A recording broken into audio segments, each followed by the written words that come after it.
nous, PayPlug, on accompagne les marques à accepter un maximum de paiements sur leur site. Si au moment du checkout, la personne tente de payer et ne parvient pas à payer, en fait, ça met à mal toute la chaîne de valeur que tu as construite au préalable. On a processé les paiements pour les Jeux Olympiques 2024. On est monté à des pics de paiement à 300 paiements secondes. L'enjeu principal, c'est d'avoir le taux d'acceptation qui soit le plus haut possible. Nous, en fait, on va faire en sorte que 80% d'entre eux passent sans double authentification parce qu'on connaît ces porteurs de cartes. Mais vraiment, la peak season, là où de toute façon les marchands font 40% de leur CA, c'est BFCM, fête de fin d'année, tu te rends compte qu'en fait ça commence très tôt parce que les gens anticipent beaucoup. Mais en fait, un taux de conversion en France aux alentours de 2%, c'est un bon taux de conversion. Il faut pas copier le marché US, il faut s'en inspirer. Je trouve ça dommage aujourd'hui qu'on entende quasi que des marques qui disent qu'elles réussissent, que tout va bien. D'une manière générale, l'e-commerce va mal. Parce que le retail a de beaux jours devant lui s'il prend les bonnes directions. Bonjour à tous et bienvenue dans ce nouvel épisode de D2C, le podcast des experts du e-commerce. Aujourd'hui, on reçoit un invité de qualité puisque j'ai l'immense plaisir d'être accompagné de Paul-Louis Bénard. Paul-Louis, comment vas-tu ? Ça va très bien, merci pour l'invitation. Eh bien, merci à toi, ravi d'être avec toi pour cet épisode.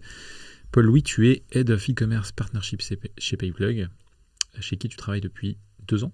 Si je dis pas de bêtises, presque 2 ans. C'est un peu particulier. En fait, j'ai travaillé chez PayPlug il y a 5 ans.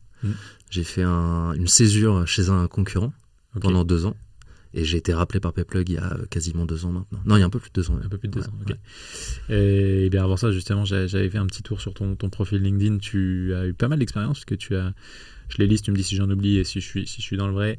JC Deco dans la publicité Out of Home, SumUp, où tu as démarré en tant que sales, où tu es monté progressivement dans la boîte. Ensuite, tu es allé chez PayPlug. En effet, j'ai vu que tu étais parti chez un concurrent quelques temps. Chez Molly, on peut le dire. Chez Molly, avant de revenir chez PayPlug. Ouais, tout à fait. Et à côté de ça, du coup, tu es aussi très investi dans l'écosystème e-commerce. Je pense que c'est comme ça d'ailleurs nos routes se sont croisées. Exactement. Très probablement sur LinkedIn à un moment, comme beaucoup c'est de personnes possible. sur ce podcast. Tu es sponsor du DNC, Digital Native Club.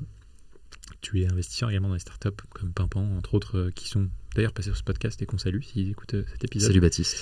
Salut Caroline. Et tu animes aussi une super newsletter que je vous recommande, qui s'appelle Anne Hacking sur le e-commerce, avec des sujets aussi strat que techniques. Voilà, donc je suis très content de t'avoir ici, notamment parce que tu as plein de choses à dire. Et tu es aussi dans une posture unique. Déjà PayPlug, qui est une entreprise qui est connectée à 20 000 marques, si je ne dis pas de bêtises. Ouais, c'est ça à peu près. 20 000 marques, dont une bonne partie en France. La France, c'est notre marché numéro 1. Donc globalement, vous avez quand même une bonne partie du e-com et plus largement du retail français. Et toi, à travers ta mission, eh bien, tu échanges avec et tu interagis avec beaucoup de marques, d'acteurs, de personnes de l'écosystème. Voilà, donc c'était une intro longue, mais ça annonce plein de choses pour la suite. Sujet, ouais. On va parler de PayPlug, évidemment. On va surtout parler de e-commerce. Ce que je te propose, pour commencer, c'est de te laisser peut-être te présenter à nos auditeurs et nos auditrices. Merci beaucoup en tout cas encore une fois pour l'invitation. Donc moi c'est Paul-Louis, je travaille chez PayPlug depuis un peu plus de 2 ans pour cette 2e expérience. J'avais travaillé chez PayPlug effectivement il y a 5 ans en tant que plutôt sur la partie commerciale. Comment je me présente ? Sans trop te dire de choses. Je dirige les partenariats e-commerce pour PayPlug. PayPlug, les partenariats, c'est une partie entière de notre ADN. Aujourd'hui, si tu parles vraiment uniquement de revenus, 80 à 85% du revenu qui est généré par PayPlug a une source liée à un partenaire. Donc les partenaires, il y en a énormément. On est 12 aujourd'hui à faire du partenariat chez PayPlug. Et moi, je gère effectivement cette partie e-commerce. Donc ça va de certains CMS que je vais gérer en direct. Alors ce qu'on appelle CMS, plutôt plateforme e-commerce, typiquement Shopify, PrestaShop. Demain, même dès aujourd'hui, puisqu'on vient de lancer un nouveau CMS qui s'appelle Medusa. On en parlera, on l'annoncera un peu plus officiellement dans les prochaines semaines. Et puis ça passe aussi par des agences pas des agences qui vont faire des sites, puisque ça c'est une autre équipe qui s'en occupe, mais des agences qui vont accompagner les marchands sur des sujets emailing, sur des sujets acquisition. Rhodes en fait partie, récemment arrivé pour le coup. Sur de l'emailing aussi, tu vois, on travaille beaucoup avec Email Club par exemple, que tu connais bien. On salue Thomas. On salue Thomas d'ailleurs. Qui est cité dans quasiment chaque épisode. Dans chaque épisode, bah ouais, c'est pareil. Lui, c'est vraiment pour le coup un incontournable du secteur et depuis pas mal d'années. Et puis ça passe aussi par plus récemment ce qu'on appelle les ISV. Donc c'est les Independent Software Vendors. Et en fait, les ISV pour nous, j'ai tendance à me présenter comme quelqu'un d'assez fainéant. C'est-à-dire que je vise l'excellence, mais quelqu'un d'assez fainéant, et dès lors que je peux faire mon travail par quelqu'un d'autre, ça me va. C'est évidemment du second degré, mais en fait les ISV, nous, l'intérêt qu'on a, c'est à distribuer notre produit à travers leurs produits. Okay. Et ça passe par n'importe quel type de boîte. On va travailler avec des boîtes qui font de l'abonnement, par exemple, qui vont mettre en place du recurring pour le e-commerce, mais qui vont devoir s'appuyer sur notre stack technique, donc qui vont distribuer notre produit à travers le leur. Et plus récemment, tu vois, on a accompagné, enfin on a onboardé un nouveau partenaire qui s'appelle Boxpilot, qui est en fait un software qui est à destination des boîtes qui vendent de l'espace de stockage. Un peu comme Loca-Case, c'est-à-dire que tu es en train de déménager, tu as 3 mois de latence entre ta maison que tu quittes et la maison que tu vas habiter prochainement. Bah, tu vas mettre en gardiennage, si je puis dire, tes vêtements, tes affaires. Et en fait, eux, du coup, s'adressent à des boîtes qui font de la location d'espace de stockage. Ils avaient besoin d'intégrer du lien de paiement. Et du coup, ils sont passés par PayPlug. Et en fait, du coup, ils vont distribuer notre produit à travers le leur. Ce qui, pour nous, est assez vertueux. Et ce qui nous permet aussi d'accompagner des marques qui n'avaient pas cette corde à leur arc, entre guillemets. Ok, donc ça permet de démultiplier aussi la présence terrain. Tu peux nous parler en 2 mots de PayPlug, nous dire, on y reviendra un peu plus en détail après, mais pour planter un peu le décor, en quoi ça consiste. Alors, c'est marrant, on en parlait justement là-haut avec des personnes qui venaient de finir leur enregistrement, mais en fait PayPlug c'est assez sombre, le métier qu'on fait, parce que c'est un métier que les consommateurs ne connaissent pas. C'est-à-dire qu'on affiche très rarement, hormis les BNPL aujourd'hui, typiquement Alma, Klarna, Scalapay et autres, on n'affiche pas notre marque. Donc les consommateurs ne nous connaissent pas. Nous, PayPlug, on accompagne les marques à accepter un maximum de paiements sur leur site. Donc c'est à la fois très stratégique, parce que c'est le nerf de la guerre, c'est-à-dire que tu vas avoir fait tout le travail nécessaire en amont, avoir bien ciblé au niveau des ads, avoir fait des belles landing pages, avoir positionné un bon bundle de produits et autres.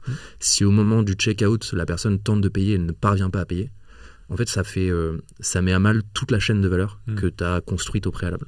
Donc, on a un travail qui est extrêmement stratégique, qui ne nous permet pas la moindre erreur.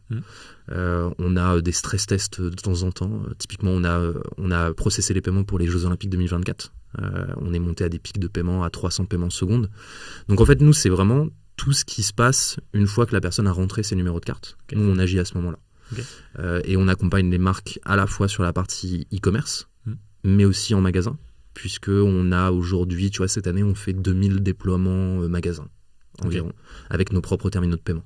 On vient se connecter, encore une fois, à l'écosystème de la marque, c'est-à-dire en magasin, son POS, ses logiciels ses outils éventuellement de compta. Là, on vient notamment on travaille beaucoup en ce moment avec Penny Lane, sur pas mal d'intégrations. Donc voilà, on a un travail assez obscur, mais qui est passionnant. Fondamental. Qui est fondamental. Dans la chaîne de... Ouais, complètement. Comment t'es arrivé, toi, à ce job ? C'était quoi un peu le cheminement des débuts de ta carrière à maintenant ? Alors, le cheminement... Tout à l'heure, tu as cité SumUp. En fait, c'est un peu particulier. J'ai pas travaillé chez SumUp. J'ai travaillé chez Tiller Systems, qui est un prestataire qui vend une solution de caisse pour les restaurateurs. Je crois que je connais. Tiller Systems, ça s'appelle. Tiller Systems, exactement. Et en fait, moi, je suis le premier employé de la boîte. Je suis arrivé, on était 5, tu vois, à peu près. Donc, matricule 1 sur ma fiche de paye, c'était assez marrant. Et en fait, Tiller a été racheté par SumUp. D'accord. SumUp vendait des terminaux de paiement, et SumUp, en rachetant Tiller, a obtenu du coup s'est immiscé dans le monde de la caisse, notamment pour les restaurateurs, ce qui est un vivier absolument colossal, puisque la restauration, c'est 220 000 établissements en France. Donc c'est assez colossal. La France, c'est le premier marché de la restauration en Europe. Et donc, en fait, j'étais un peu déjà dans le paiement. J'ai un pote de l'époque avec qui j'ai fait toute ma carrière chez Tiller, Clément, qui est parti quelques mois avant que je quitte Tiller à mon tour, qui est allé chez Payplug. Et en fait, pendant le Covid, je me posais la question, qu'est-ce que j'ai envie de faire, chômage partiel, est-ce que j'ai envie de retourner là-bas et tout. Et en fait, il m'en a parlé, il m'a dit que c'était vraiment bien, qu'il cherchait du monde et tout. Et je me suis dit, écoute, pourquoi pas. Je suis assez malléable, j'apprends vite, let's go. Et par définition, je suis quelqu'un de très curieux. Je pars du principe que plus j'en sais, moins j'en sais. Et donc, je suis arrivé chez Payplug. Et en fait, le paiement, au-delà du paiement, parce que fondamentalement, le paiement, ça emmerde un peu tout le monde, j'ai trouvé aussi un écosystème derrière qui était absolument passionnant. Et je pense que on y reviendra peut-être un peu après dans cette interview, mais on a la chance d'être dans un écosystème très petit en France, où tout le monde arrive à se connaître. Et qui plus est, les personnes qui représentent les boîtes qui font partie et qui font cet écosystème sont assez bonnes dans ce qu'elles font, sont assez intéressantes dans ce qu'elles racontent. Et donc, du coup, je me nourris aussi un petit peu de toutes ces informations-là, quoi. Et alors, si on parle d'écosystème, je le résume assez simplement à e-commerce, mais ça englobe plus de choses. Retail, d'une manière générale, ouais. C'est un truc qui te passionnait déjà à la base? C'est quelque chose que tu as découvert justement à travers... Bon, je l'ai découvert à travers ce qui se passait. Enfin, je veux dire, en fait, avant de rentrer dans cet écosystème, connaître le retail, on vient à... ça s'arrête à passer une commande sur Amazon pour une immense majorité d'entre nous. Oui. Recevoir un colis et puis faire un retour, tu vois, parce que t'es mécontent du produit, parce que finalement la taille ne convient pas ou autre. Donc non, j'avais pas plus de curiosité autour de cet écosystème-là, si ce n'est que je suis arrivé dans une boîte dans laquelle il y avait déjà des gens très brillants. Je pense à Nicolas notamment, de Villars, qui est la personne qui m'a recruté. En fait, il y avait aussi des gens qui m'ont nourri de beaucoup d'informations, de beaucoup de connaissances, et qui m'a fait dire... bon, vas-y, je me perds dedans, quoi. Et Payplug, du coup, grosse croissance sur les dernières années. Si justement on fait un petit... on va parler de pas mal de choses, hein, notamment de... Moi, ce qui m'intéresse, c'est d'avoir aussi ton avis sur et ton retour d'expérience sur justement tout l'état du marché, tu vois, e-commerce, vu que tu as quand même, de par ta position, une bonne exposition à ça. Si on fait un premier petit bloc sur Payplug, pour qu'on comprenne aussi comment ça fonctionne. Donc on disait très grosse croissance sur les dernières années. Tu peux nous dire, vous avez quelques chiffres sur lesquels vous communiquez Ouais, carrément. L'année dernière, on fait 60% de croissance par rapport à 2023. Cette année, on va faire un petit peu moins, mais on avait aussi des gros enjeux. Mais tu vois, on va tabler sur 40-45% de croissance. Okay. Quand tu vois l'état actuel du retail en France, c'est énorme. Ça va vite, ouais, ça va très vite.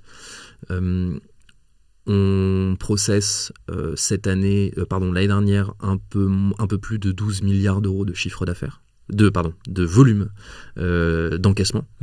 Donc c'est, si tu mets bout à bout les 20 000 commerçants qu'on va accompagner, tu as à peu près à la fin de l'année 12 milliards d'euros de volume processé. Okay. Énorme. Alors, ça peut paraître énorme, mais c'est rien. Ouais. Vraiment, c'est rien.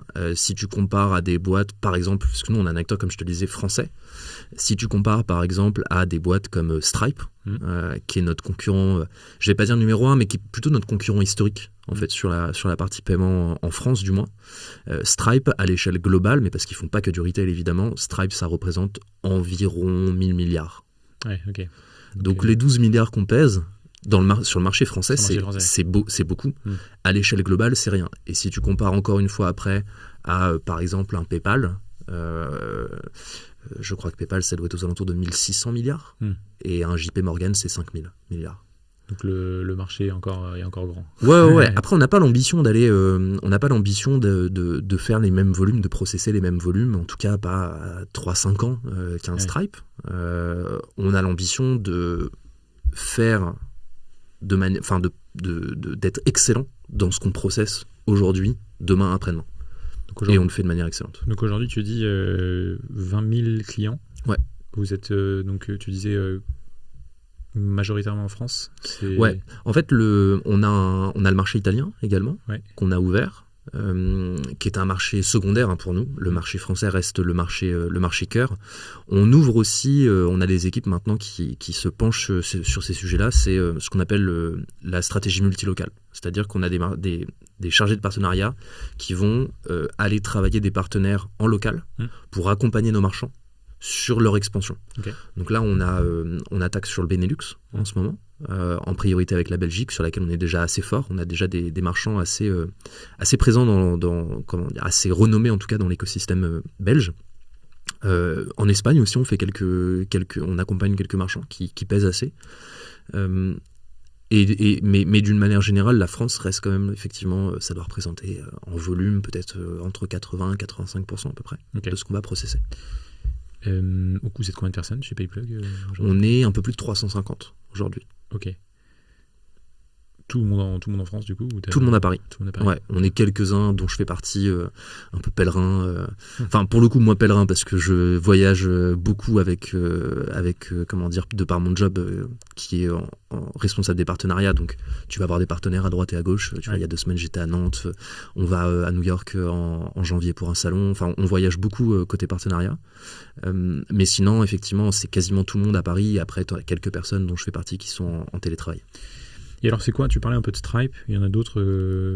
Alors, je ne sais pas si vous les considérez comme concurrents, partenaires ou moi, pour disclaimer, je ne suis pas un grand expert du paiement, donc il est possible que je te pose des questions qui sont assez novices tout au long de cet échange.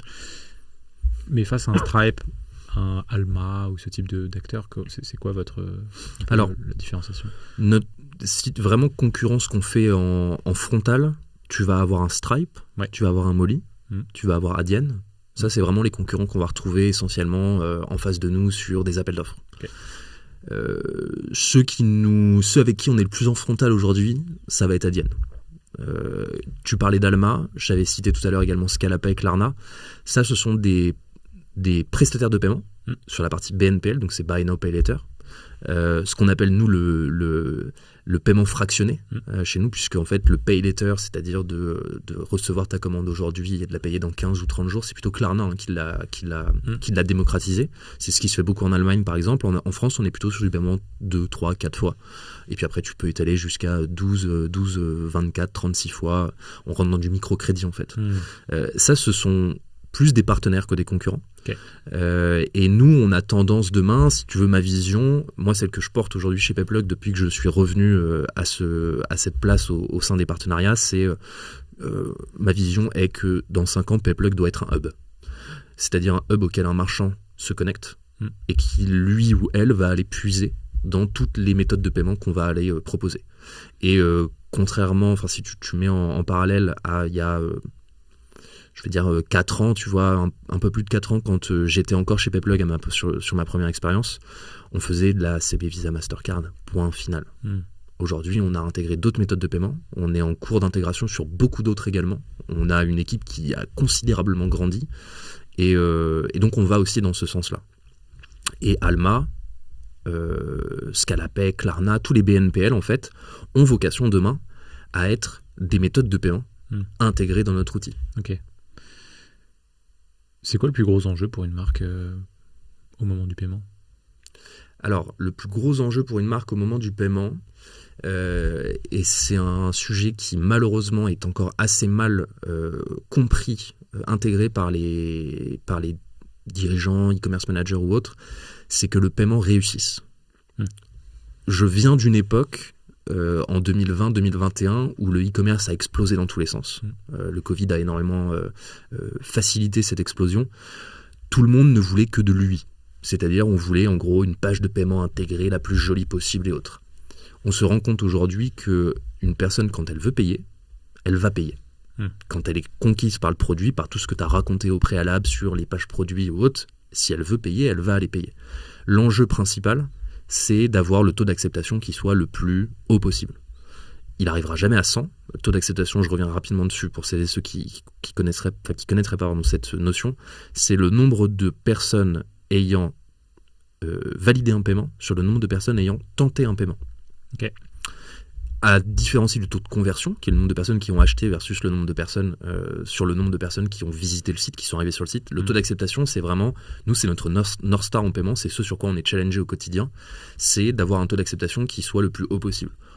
La moyenne en France, de ce que je vois depuis quelques années, la moyenne en France tourne aux alentours de 92, 93, 94%. Okay. Nous, en moyenne, on va être aux alentours de 95,6%. Je dis bien une moyenne, parce que dans la moyenne, sur les 20 000 marchands, tu as aussi des marchands qui sont considérés comme high risk, donc des marchands typiquement sur lesquels on va avoir plus de chargeback ou autre, donc sur lesquels on va être un peu plus frileux à accepter tous les paiements, donc un peu moins souple, entre guillemets. Et à côté de ça, tu vas avoir des marchands, je pense à des marchands comme Martin Cosmétiques, Label Boucle ou autre, donc tu vois, typiquement sur du vêtement non luxe, sur de la cosmétique, sur des activités qui sont low risk chez nous, on va plutôt avoisiner les taux d'acceptation aux alentours de 97, 98, voire même monter au-delà de 98.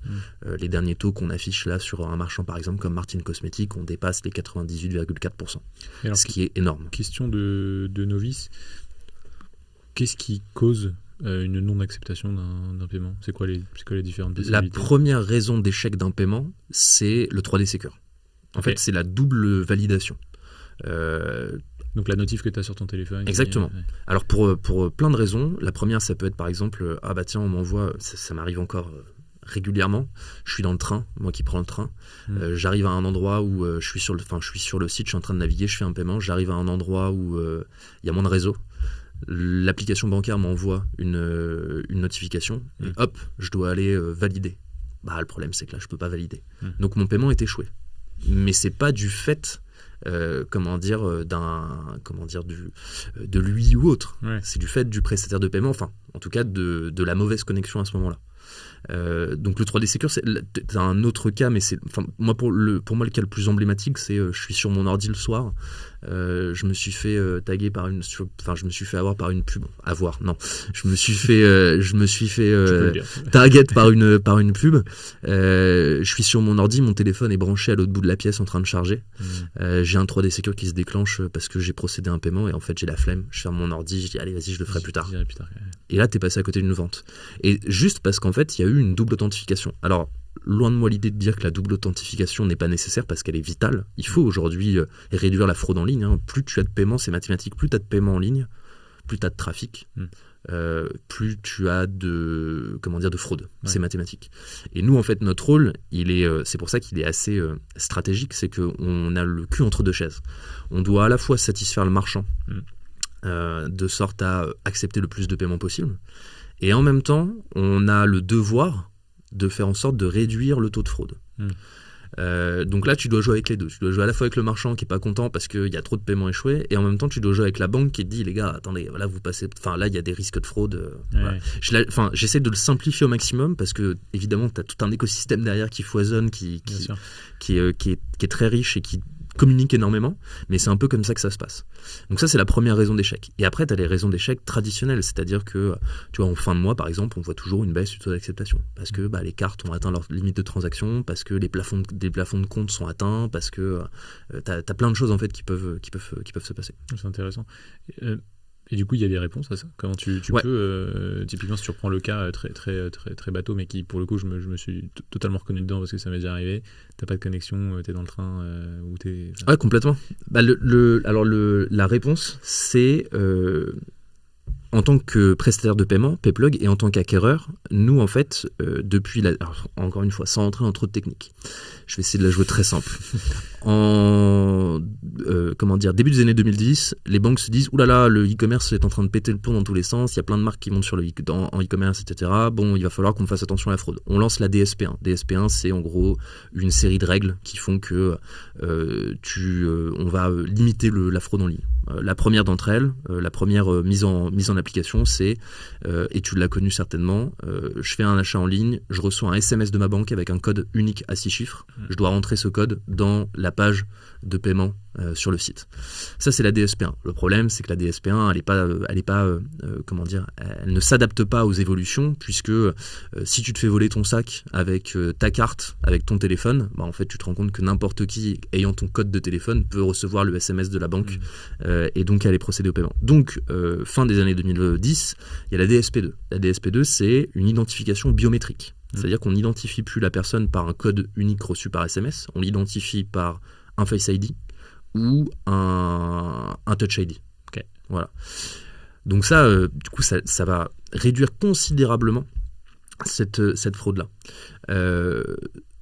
Et nous, en fait, en tant que... La DSP2 dit aussi une autre chose, c'est que ce n'est plus la banque acquéreur. Donc la banque acquéreur, c'est celle du marchand, qui décide oui ou non de déclencher une double authentification, mais c'est la banque émettrice. La banque émettrice, c'est celle qui édite la carte qui sert à payer. Donc c'est la banque du client. Et en fait, nous, du coup, en tant que prestataire de paiement, on n'a plus vocation à dire, puisque comme on est acquéreur, on avait ce rôle, on suppléait, si tu veux, avant la banque du marchand, on n'a plus du tout ce rôle de dire, cette possibilité de dire, non, je veux du 3D Secure, oui, je veux du 3D Secure, non, je veux pas de 3D Secure. Et donc nous, dans ces cas-là, on a mis en place un processus qui est assez simple à comprendre, c'est que on a breveté en interne un algorithme qui s'appelle le Smart 3DS, qui permet d'interroger plein de critères de sécurité au moment précis. C'est pour ça que je dis tout à l'heure que c'était assez obscur, c'est qu'en fait, au moment où tu vas cliquer sur valider le paiement, nous, on va interroger plein de critères de sécurité différents, à savoir, est-ce que tu as fait un copier-coller sur tes numéros de carte?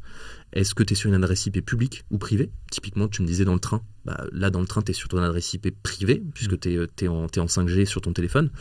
Donc en fait, nous, au moment où tu vas cliquer, toi dans ton train, tu vas cliquer sur valider le paiement, on va scorer ta transaction. Okay. Et ce score nous permet d'émettre une recommandation à la banque émettrice, donc à ta banque, à dire, écoute, selon nous, Étienne, il est safe. C'est-à-dire que là, il est dans son train, il n'est pas sur une adresse IP publique, c'est un achat qu'il fait sur un horaire qui est relativement normal, c'est-à-dire qu'il est 9h, il va au boulot. On te recommande en tant que banque de ne pas déclencher de double authentification. Et aujourd'hui, on a, sur le mois dernier, si je ne dis pas de bêtises, je crois qu'on est monté à 78% de nos recommandations de demande en fait, de ne pas déclencher de double authentification qui sont acceptées par les banques. Okay. Ce qui est énorme, parce que ça veut dire que si tu prends en gros, encore une fois c'est mathématique, mais je la joue simple, c'est-à-dire qu'en gros, tu as plus d'un paiement sur deux aujourd'hui qui échoue à cause du 3DS. Nous en fait on va dire, on va faire en sorte que 80% d'entre eux passent sans double authentification parce qu'on connaît ces porteurs de cartes. Mais ça veut aussi dire que y en a plein sur lesquels on va justement pas demander de ne pas émettre de double authentification, parce que potentiellement tu es sur une adresse IP publique, tu es dans une gare. Généralement la fraude se fait sur des adresses IP publiques pour être moins facilement retarget. On connaît aussi si on se rend compte que tu as payé un peu trop rapidement, c'est-à-dire comme je te disais, tu as fait un copier-coller sur tes codes de carte. Ça typiquement c'est quelque chose qui est assez récurrent dans les systèmes de fraude. Okay. Voilà, donc nous notre objectif il est de scorer à ce moment-là cette transaction. Ultra intéressant. J'ignorais totalement tout le back-end. C'est très obscur. Et en fait, le gros avantage, c'est que comme nous, on est à la fois acquéreur et qu'en plus, on a breveté cet outil-là, on a la maîtrise totale dessus. Donc, on a même des marchands avec qui on va travailler de manière, soit par leur volume, soit par leur historique avec nous. On va passer sur ce qu'on appelle des rule set premium chez nous. Donc, c'est un accompagnement supplémentaire au niveau des AM, en plus de l'accompagnement qui se fait au quotidien, où là, en fait, on va mettre en place toute une série d'outils qui vont permettre d'aller chercher encore plus d'acceptation. Typiquement du whitelisting. Tu vas dire, en fait, là, ces clients-là, on sait que il n'y a pas de souci, ils sont safe. Donc vas-y, fais-leur passer sans 3DS à chaque fois, parce qu'on sait qu'ils ont l'habitude de consommer chez nous. Ultra intéressant. Donc potentiellement, demain, si je fais un paiement et que je ne suis pas double authentifié, c'est qu'il y a du payplug derrière. Alors potentiellement, il y a aussi un autre cas qui est bien particulier et qui est unique nous concernant, c'est notre appartenance au groupe BPCE, Banque Populaire Caisse d'Épargne, qui est le premier éditeur de cartes de cartes Visa en Europe et le deuxième groupe bancaire en France. Normalement, le test est assez parlant à chaque fois. Quand je l'explique devant un parterre de personnes, c'est dans la salle, tu dois avoir à peu près 20%, une personne sur 5 qui détient une carte Banque Populaire ou une carte Caisse d'Épargne. Sur toutes les personnes détentrices de cartes Banque Populaire ou Caisse d'Épargne, on a un outil qui s'appelle l'outil FastPass, qui fait qu'on connaît en amont ces porteurs de cartes et que automatiquement, on les fait passer en frictionless. On demande en fait à la banque de dire les gars, passez en frictionless parce qu'en fait c'est votre client, on le connaît. Et ça représente combien de personnes à peu près ça, en pourcentage? 20%. 20% des porteurs de cartes en France. Ok, oui, donc c'est quand même... c'est énorme. C'est quand même conséquent. Ouais, c'est énorme. Okay. C'est énorme. Ultra intéressant. J'ai plein de questions. Désolé, parce qu'en plus là je suis parti en mode tunnel. Non, mais c'est très bien. Au moins, du coup, ça nous permet de mieux comprendre ce que vous faites à travers un premier use case, il y en aura d'autres, mais... Donc on disait plus gros enjeu pour la marque au moment du paiement. Donc toi tu dis que c'est justement d'avoir un taux d'acceptation qui est le plus haut possible, ouais. Ça, sans pour autant sans jamais atteindre 100%. Le prestataire de paiement qui te vend un taux d'accept à 100%, c'est juste impossible. Et surtout du coup il y a un plus gros risque de fraude de l'autre côté, quoi. Ah mais complètement. En fait mais encore une fois, naturellement c'est plus possible aujourd'hui parce que le PSP ne décrète plus oui ou non, je mets du 3DS entre guillemets sur un paiement. Mais surtout, ça reviendrait à dire que tu fais passer des paiements potentiellement avec des personnes qui ont des cartes qui ont atteint leur limite de transaction. Donc en fait, le taux d'acceptation ne pourra jamais atteindre 100%. C'est impossible. En revanche, un taux d'acceptation qui est à 92% sur un retail pur, donc c'est-à-dire un marchand qui vend de la SAP avec un panier moyen à 80 €, en France principalement, enfin en Europe, pour 90% de ces transactions, c'est un taux d'acceptation qui est largement challengeable, augmentable. Et puis c'est quelques points finalement sur des cartes qui sont safe. Ouais, exactement. Qui sont safe, c'est des points de transfo en plus. C'est des points de transfo, c'est du CA. Moi, tu vois, j'en parle demain devant, au Digital Native Club justement. C'est la première fois que je vais rentrer dans autant de détails. C'est un parti pris, je n'ai pas l'habitude de parler trop de paiement, justement, je fais parler des marchands de paiement et de la manière dont on les accompagne, mais là on va rentrer vraiment dans de la granularité. Si tu prends un marchand qui fait 6 millions d'euros de CA, à peu près pour que ce soit vraiment concret, un marchand qui fait 6 millions d'euros de CA annuel en e-commerce, qui va avoir à peu près 90% de ses commandes en Europe, donc c'est-à-dire sur des schemes CB, Visa, Mastercard assez traditionnels, sur de la carte de crédit débit encore une fois, que tu as un panier moyen inférieur à 100 €, un gain d'acceptation, c'est le chiffre qu'on a nous sur cette année, d'un passage d'un PSP à PayPlug, d'un PSP tiers à PayPlug, un taux d'acceptation moyen supplémentaire de 4%. Pour ce marchand-là, ça représente environ 135 000 € de CA. Le pitch est bon. Ouais, en fait, mais après, alors, ça dépend des personnes à qui tu parles. Moi, généralement, j'ai même tendance maintenant à parler d'EBITDA tout de suite. Ouais. En fait, les pupilles s'écarquillent parce que tu te rends compte que c'est de l'argent qui est facilement grattable entre guillemets, et pour un outil qu'on ne facture pas, puisque c'est un outil qu'on a développé nous-mêmes en interne et qu'on a breveté, mais qui fait partie de notre produit, donc qui est à disposition des 20 000 marchands qu'on accompagne. Ouais, moi ça me parle tout de suite, parce que le métrique qu'on regarde principalement en acquisition et en e-commerce, c'est le taux de conversion. Ouais. Taux de conversion, du coup tu as toute la partie en amont, tu as l'efficience du site, donc lui dont tu parlais tout à l'heure, mais du coup tu as aussi cette partie paiement qui rentre tout à fait. Transaction de checkout, et même du coup après le checkout qui est sur quand le paiement est processé, quoi. Donc, exactement. Moi tu me rajoutes des points de conversion, je signe. Alors j'imagine que vous avez beaucoup de data, parce que vous avez utilisé 12 milliards de volume d'affaires, transactions, 20 000 marchands, je sais pas quel est le nombre de transactions, mais j'imagine beaucoup. Ouais, ça représente pas mal. Si tu compares, là tout à l'heure je te citais par exemple les Jeux Olympiques 2024. Ouais. Les Jeux Olympiques 2024, c'est environ 1,2 million de billets vendus. Énorme. Et du coup, ma question, qu'est-ce qu'on apprend quand on regarde les datas de paiement d'une marque? C'est quoi les insights qui peuvent... Typiquement, tu vois, là, tu prends la billetterie des JO, est-ce que tu as des datas qui ressortent un peu intéressantes de ça, des tendances, des insights? Alors, ce que tu apprends quand tu regardes la data paiement, c'est qui sont les acheteurs, géographiquement parlant. C'est-à-dire que tu vas voir, en fait, et c'est des infos qu'on donne à nos marchands. On a des business reviews qui sont faits de manière assez régulière. Ce sont des infos qu'on va partager avec eux. Tu vas regarder les habitudes de consommation. Est-ce que les e-wallets, par exemple, prennent une part significative dans, j'allais dire, dans dans l'ensemble des moyens de paiement qui sont acceptés. Apple Pay très clairement aujourd'hui est largement devant, donc ça nous permet aussi de savoir est-ce que ton Apple Pay il est bien, tu vois. Là on travaille beaucoup avec PrestaShop. PrestaShop c'est notre plateforme e-commerce numéro 1 en termes de nombre de marchands positionnés dessus.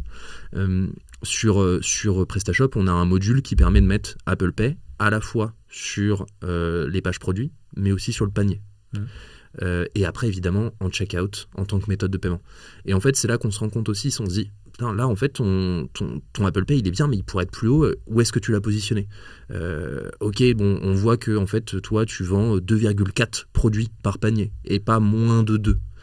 Si tu vends moins de 2 produits, généralement c'est que tu vends du produit unique. Typiquement tu vends des manteaux ou autre, t'achètes un manteau, t'en achètes pas 3, tu vois. Donc là on va plutôt orienter le marchand à dire je vais positionner Apple Pay sur ma page panier et en méthode de paiement alternative, enfin sur ton checkout. Si par contre on se rend compte que t'es plutôt t'es au-dessus de 2 produits par panier, là on va plutôt te dire mais aussi sur tes pages pardon excuse-moi je reviens, si t'es en dessous, donc t'as plutôt tendance à acheter un seul produit sur ce site, on va avoir tendance à te dire mets Apple Pay sur tes fiches produits aussi, parce que du coup tu vas gagner en efficacité et ça évite d'aller jusqu'au checkout, puisqu'Apple Pay va standardiser et récolter toute la donnée, notamment sur la livraison et autres. Si comme un magasin, t'as un seul article, ça sert à rien de prendre un panier pour le mettre dedans. Exactement. Et à l'inverse, si on se rend compte qu'effectivement t'as plutôt tendance à avoir au-dessus de 2 produits par panier, on va plutôt orienter le marchand à dire ne mets pas Apple Pay sur tes pages produits mais mets-le sur ta page panier ou en checkout. Ça c'est des recos qui sont c'est des recos qu'on va faire directement nous. Directement vous nos AM humains ou l'outil non humain. Okay. Ouais, humain. Et alors t'as ça, effectivement comme je te disais la géographie, on a beaucoup de marchands qui ne connaissent pas en fait la spécificité de chaque région, notamment au niveau du paiement. Tu vas en Belgique, en Belgique c'est Bancontact, ça fait des années que je le répète, mais je pense que les gens ont commencé à l'intégrer, mais Bancontact c'est la solution numéro 1. Bancontact c'est 85% des paiements en Belgique. Okay. C'est colossal. Si tu es un marchand, un e-commerçant et que tu n'as pas Bancontact sur ton site et que tu vends en Belgique, tu te prives environ de 70% de tes capacités de vente. Okay. C'est colossal. Je savais pas, mais... Et on a un marchand que j'aime beaucoup, parce que je dois en parler à peu près à chaque prise de parole, c'est la Belle Boucle. Laurine, on se connaît depuis 6 ans maintenant. Et il y a 2 ans, on fait un check sur le site et on se rend compte qu'elle se rend compte qu'elle a des visiteurs sur la Belgique. Elle a à peu près 5% de ces sessions qui sont ouvertes qui sont ouvertes en Belgique. Mais par contre, elle a une part de clientes belges qui représente un peu moins de 2%. Et en fait, on a mis en place Bancontact et d'un coup, ça a décollé. C'est juste c'est juste la méthode de paiement. Et nous, on apporte aussi cette expertise-là, c'est de dire à un marchand, on n'est pas seulement là pour processer du paiement, on est là pour t'expliquer comment ça fonctionne. On est là pour t'expliquer comment tu dois le mettre en avant, qu'est-ce que tu dois mettre en avant et comment tu dois le mettre en avant. C'est-à-dire que si tu vends par exemple en Allemagne, en Allemagne c'est simple, c'est Klarna, PayPal et de la carte. Ou en cash. Ou en cash. Bon, en l'occurrence sur le e-com on fait, y a pas beaucoup de cash, mais en fait là, d'un pays à l'autre, et c'est ça qui est assez unique au monde sur l'Union européenne, c'est qu'en fait on est sur une union douanière, on est sur une monnaie unique. Mais chaque pays a sa spécificité, sa méthode de paiement bien à lui. Je disais un cash qu'en Allemagne, alors je connais pas toute l'Allemagne, mais particulièrement à Berlin, ils prennent beaucoup de cash. Dans les magasins physiques, en tout cas, c'est assez dur de payer en carte. Mais et alors, est-ce que tu as des insights un peu, ou des anecdotes, ou des trucs un peu pas fous, mais tu peux dire que seul vous aurez comme info, genre, je n'importe quoi, mais est-ce que les gens, achètent plutôt le soir à 22h? Est-ce que en fait, 90% des dépenses sont faites entre le 1er et le 15 parce que le salaire vient de tomber. Des tendances que tu observes sur le dataset que vous avez au global, ou il n'y a pas de pattern Il n'y a pas vraiment de pattern. Après, c'est pas une info que nous on a, mais typiquement, le Black Friday n'est plus ce que c'était. Tu vois, là on entre dans la période peak season, Black Friday, enfin BFCM de manière générale. Le Black Friday n'est plus ce que c'était, c'est-à-dire les ventes commencent le vendredi matin et se terminent le samedi soir ou le dimanche soir, tu vois.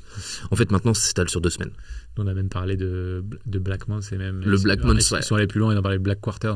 Ouais, non, peut-être pas Calmons-nous, abuser.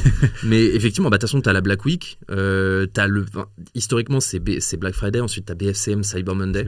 Mais en fait, on se rend compte aussi d'une chose, c'est que alors, les gens anticipent beaucoup les ventes. Tu vois, un truc tout bête, mais nous, la peak season, pour nous, ça démarre fin septembre, début octobre, et ça se termine, on va dire au 5 janvier. Tu vois. Et ensuite, à partir de mi-janvier, tout le monde va dans les magasins parce que c'est les soldes et autres. Mais vraiment, la peak season, là où de toute façon les marchands font 40% de leur CA, c'est BFCM, fête de fin d'année, tu te rends compte qu'en fait, ça commence très tôt parce que les gens anticipent beaucoup. Et ça passe aussi par plein d'études qu'on a menées, que ce soit avec PrestaShop, que ce soit avec OpinionWay ou autre. Les gens commencent très tôt leurs achats de fin d'année. Et donc aussi, les marques se sont mises à anticiper. Enfin, le Black Friday, c'était, il y a quelques années encore, c'était n'importe quoi. Nous, on fait, tu vois, chez Payplug, on a une journée, le Black Friday, où en gros tout le monde se réunit et puis on voit les chiffres. Tu vois les courbes qui... Ouais, tu vois les courbes. Et alors, sans être là à festoyer parce qu'il y a tant. Mais en fait, c'est aussi intéressant de se rendre compte que ça a complètement changé. Moi, pour avoir vu le Black Friday il y a 5 ans, lors de ma première expérience chez Payplug, tu vois aujourd'hui, c'est radicalement différent. Ça n'a plus du tout la même gueule. Tu parlais de ce que je trouve assez intéressant, c'est qu'on a une monnaie commune dans l'Union européenne.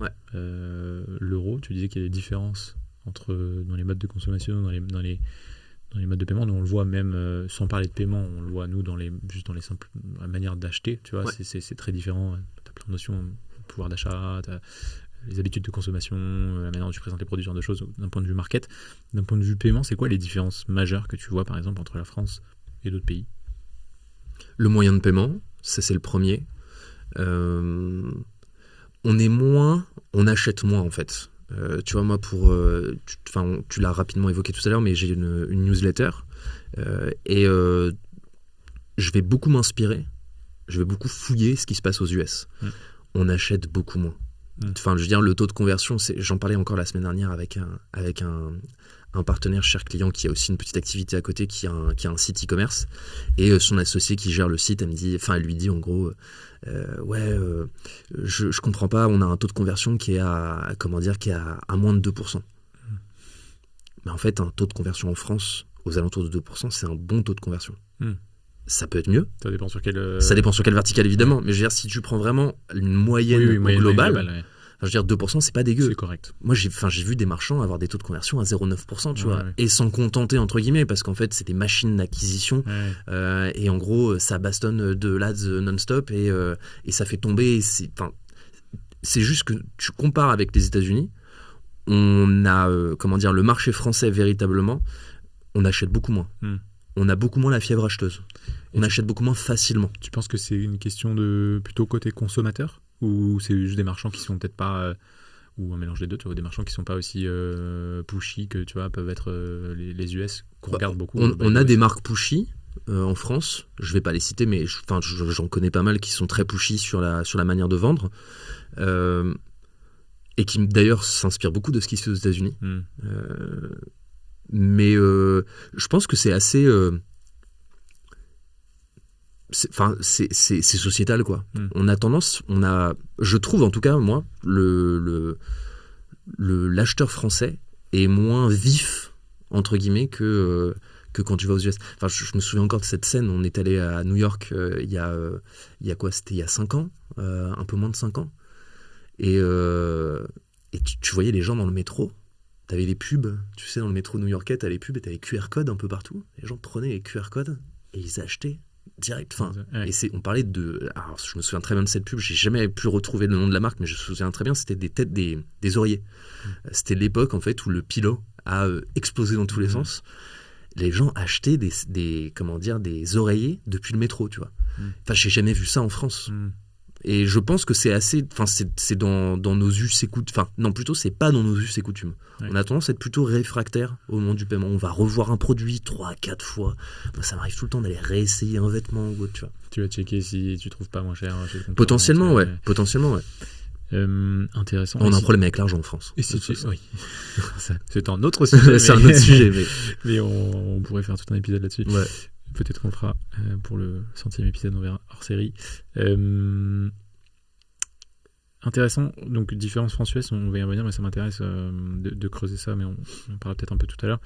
Par rapport à d'autres marchés, tu vois, typiquement un peu frontaliers, qui peuvent être des réflexes qu'on a quand on lance une marque e-com en France, qu'on développe, d'aller chercher un peu chez nos voisins européens. Si tu prends les gros, je prends l'Allemagne, je prends le UK, même si UK a ses particularités, tu as des grosses différences majeures où tu te dis, si demain, je te prends l'exemple, je suis une marque e-commerce, je te dis tiens, je vais lancer l'Allemagne, ou je vais lancer l'Espagne ou l'Italie, est-ce que tu me dis attention à X, Y, Z parce que ça, tu risques de te planter ou... Alors, déjà, je pense qu'il y a un sujet au niveau du pricing. C'est-à-dire que tu n'as pas les mêmes... La Belgique, l'Allemagne ou autre, on est sur des pouvoirs d'achat qui sont assez proches d'une autre. Tu vas en Espagne ou au Portugal, c'est pas du tout la même chose.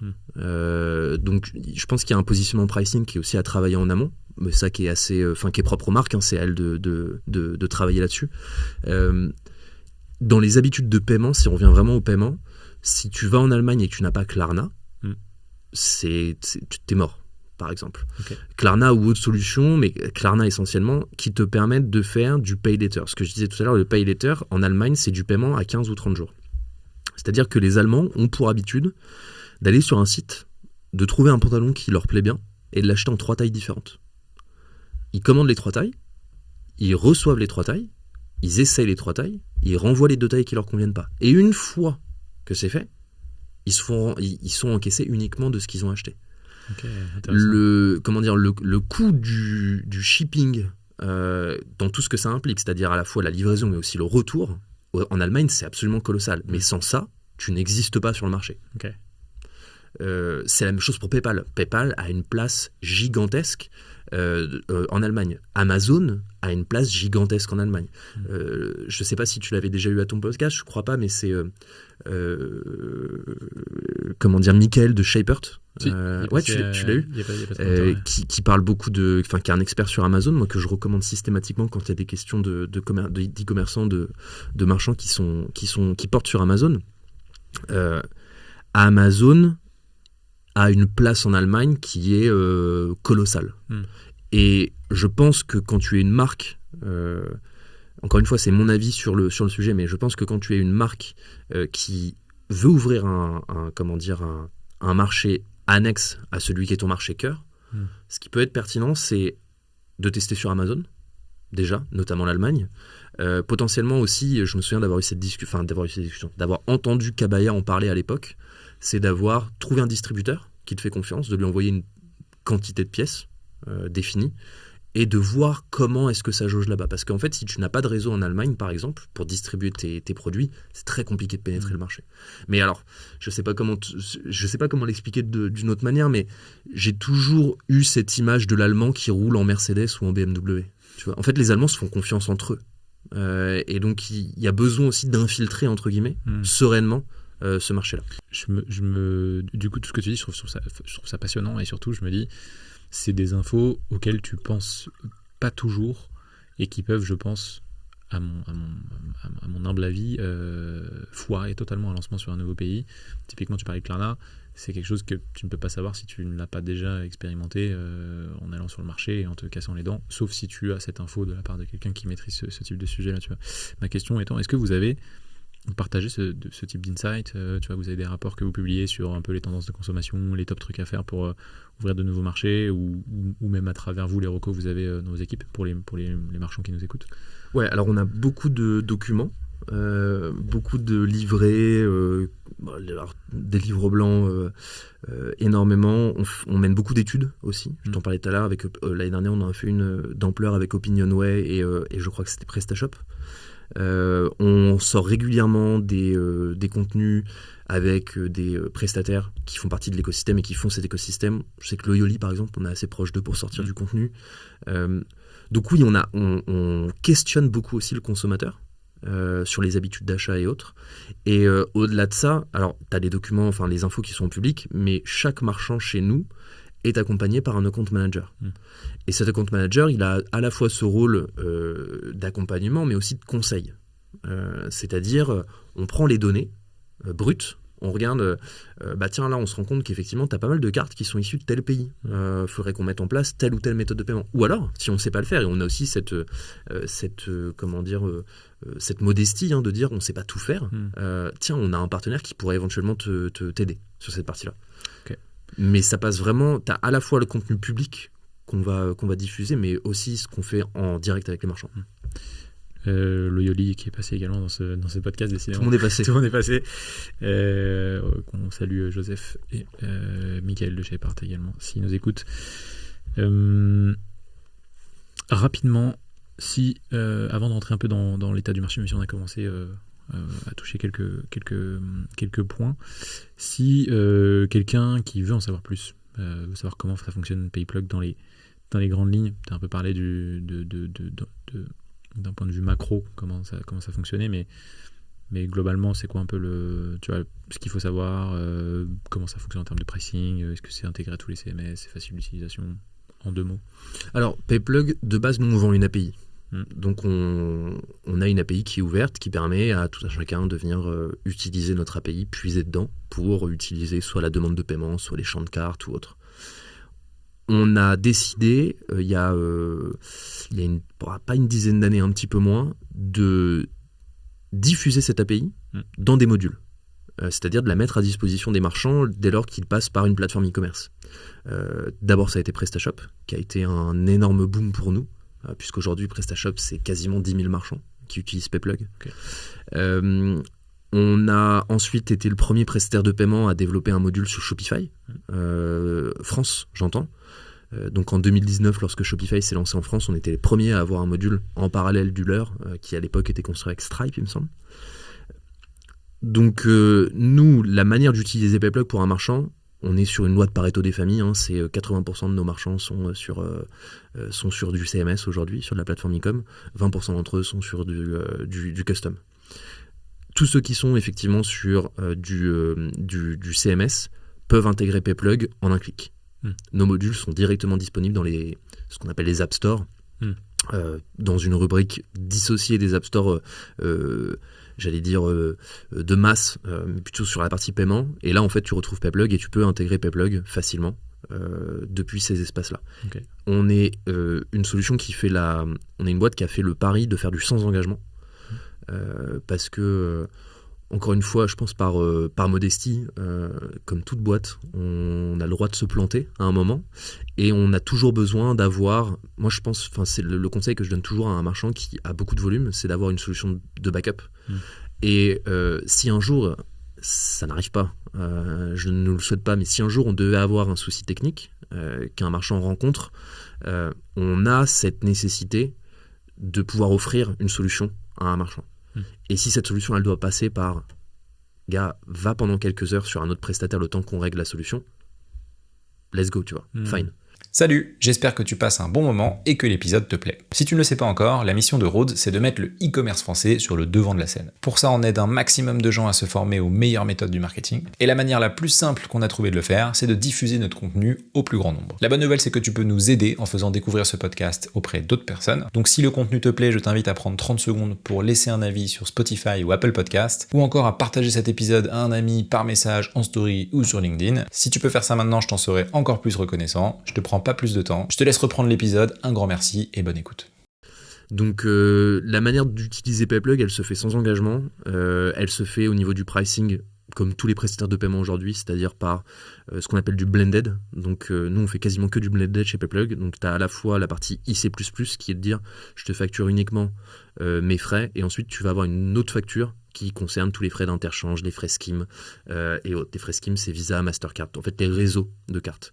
Nous, on a fait le choix d'offrir quasi exclusivement aujourd'hui du blended, donc c'est-à-dire d'offrir un pricing fixe qui couvre, et vraiment je le dis de manière très objective, c'est la meilleure manière aujourd'hui en tant que marchand de se couvrir de l'inflation au niveau notamment des frais liés au scheme de carte. C'est-à-dire que tu n'es pas à l'abri que demain Visa te dise bah non mais en fait là mes frais je vais les augmenter, ou Mastercard te dire non là en fait je vais gonfler le prix de mes tuyaux. Nous en fait on protège les marchands à ce niveau-là. C'est-à-dire que là, en termes de tarification c'est très clair, et ils sont protégés aussi contre les éventuelles augmentations de tarifs. Ok. Shopify, par curiosité, c'est donc tu disais 10 000 marchands sur Presta, et Shopify, ça représente combien à peu près? Shopify aujourd'hui, c'est, on en parlait encore hier parce qu'on a discuté avec eux, on a un peu plus de 2000 marchands depuis mi-2025 en France qui utilisent PayPlug. Et ça se développe rapidement? Ça se développe. C'est pas aussi vite qu'on le voudrait. Shopify est un écosystème complexe pour les prestataires de paiement. Pourquoi ? Parce que Shopify, quand on est prestataire de paiement, Shopify est à la fois un partenaire strat, parce que c'est la plateforme qui a la plus grosse croissance aujourd'hui en termes de nombre de marchands, mais c'est aussi un concurrent, puisque Shopify propose sa solution native qui est Shopify Payments. Donc encore une fois, on a ce jeu d'équilibriste, on a un peu le cul entre deux chaises, mais la relation est excellente. Vraiment, je tiens à le souligner, la relation avec Shopify, elle est vraiment excellente aujourd'hui. On a une relation historique, hein. Je te dis, on a été là, en tout cas, très humblement, je le dis, on a été là quand Shopify s'est lancé en France, et on a aussi, je pense, encore une fois très humblement, participé à cet élan, en tout cas, par l'accompagnement de marque, la compréhension de cet écosystème, le fait de le faire vivre aussi, hein. Quand tu fais partie d'un écosystème, tu as aussi ce rôle-là, c'est de le faire vivre et pas juste d'être dans l'attentisme. Donc non, Shopify va très bien chez PayPlug. On est sur une croissance excellente. Je ne vais pas donner de chiffres, mais on est sur une croissance vraiment excellente. Si on passe un peu sur la partie état de l'art, état du marché, tendance, ce que tu observes, donc toi tu passes une bonne partie de ton quotidien avec des partenaires, des marques, des solutions tech. Comment tu vois, question large pour commencer, comment tu vois aujourd'hui l'évolution du e-commerce français, tu vois, entre 2020 et 2025, qu'est-ce qui a changé, comment ça évolue? Est-ce qu'on se dit les choses sérieusement? Oui. Encore une fois, là, je retire ma casquette PayPlug, je mets plutôt ma casquette spectateur de l'écosystème. Je trouve ça dommage aujourd'hui qu'on entende quasi que des marques qui disent qu'elles réussissent, que tout va bien. D'une manière générale, l'e-commerce va mal. L'e-commerce va mal parce qu'il y a beaucoup de marques qui meurent. L'e-commerce va mal parce que tu as beaucoup d'acteurs historiques qui n'ont pas su. Et ça, j'en suis assez désolé et triste qui n'ont pas su prendre le virage de l'e-commerce. L'e-commerce va mal parce que le pouvoir d'achat va pas bien. Donc en fait, là-dedans, maintenant que j'ai dépeint un tableau assez noir, c'est comment est-ce que se tient le retail. Je pense que le retail a de beaux jours devant lui s'il prend les bonnes directions. Je pense qu'il a de beaux jours devant lui s'il continue à être novateur dans l'expérience qu'il offre. Je pense qu'on est parti d'un schéma assez traditionnel, c'est-à-dire des vêtements sur cintre, à un client qui revient au centre de cette expérience. C'est-à-dire que l'expérience est construite autour du client. Et puis le client qui se noie dans une expérience, entre guillemets. Tu vois, on y retourne en janvier, c'est Rémi et Camille qui sont allés à New York pour NRF New York, cette fois-ci, en janvier dernier. C'est de là qu'est venue l'idée du Store Tour, si je dis pas de bêtises. Ouais, enfin véritablement, le Store Tour est venu de ça, parce qu'on avait envie de montrer il y avait autre chose qui existait, quoi. Je fais un mini aparté pour les personnes qui nous écoutent. J'ai eu la chance d'être invité par PayPlug à faire à venir vous voir sur le NRF. Un tour en van. Et un tour en van à la découverte de quelques marchands que vous accompagnez dans leur boutique à Paris. Ouais. Très très cool comme expérience. Franchement, j'en faisais pas partie malheureusement, mais j'ai participé à mon humble échelle à la construction de cette expérience. J'ai beaucoup poussé pour que Papier Tigre, par exemple, en fasse partie. C'est très cool.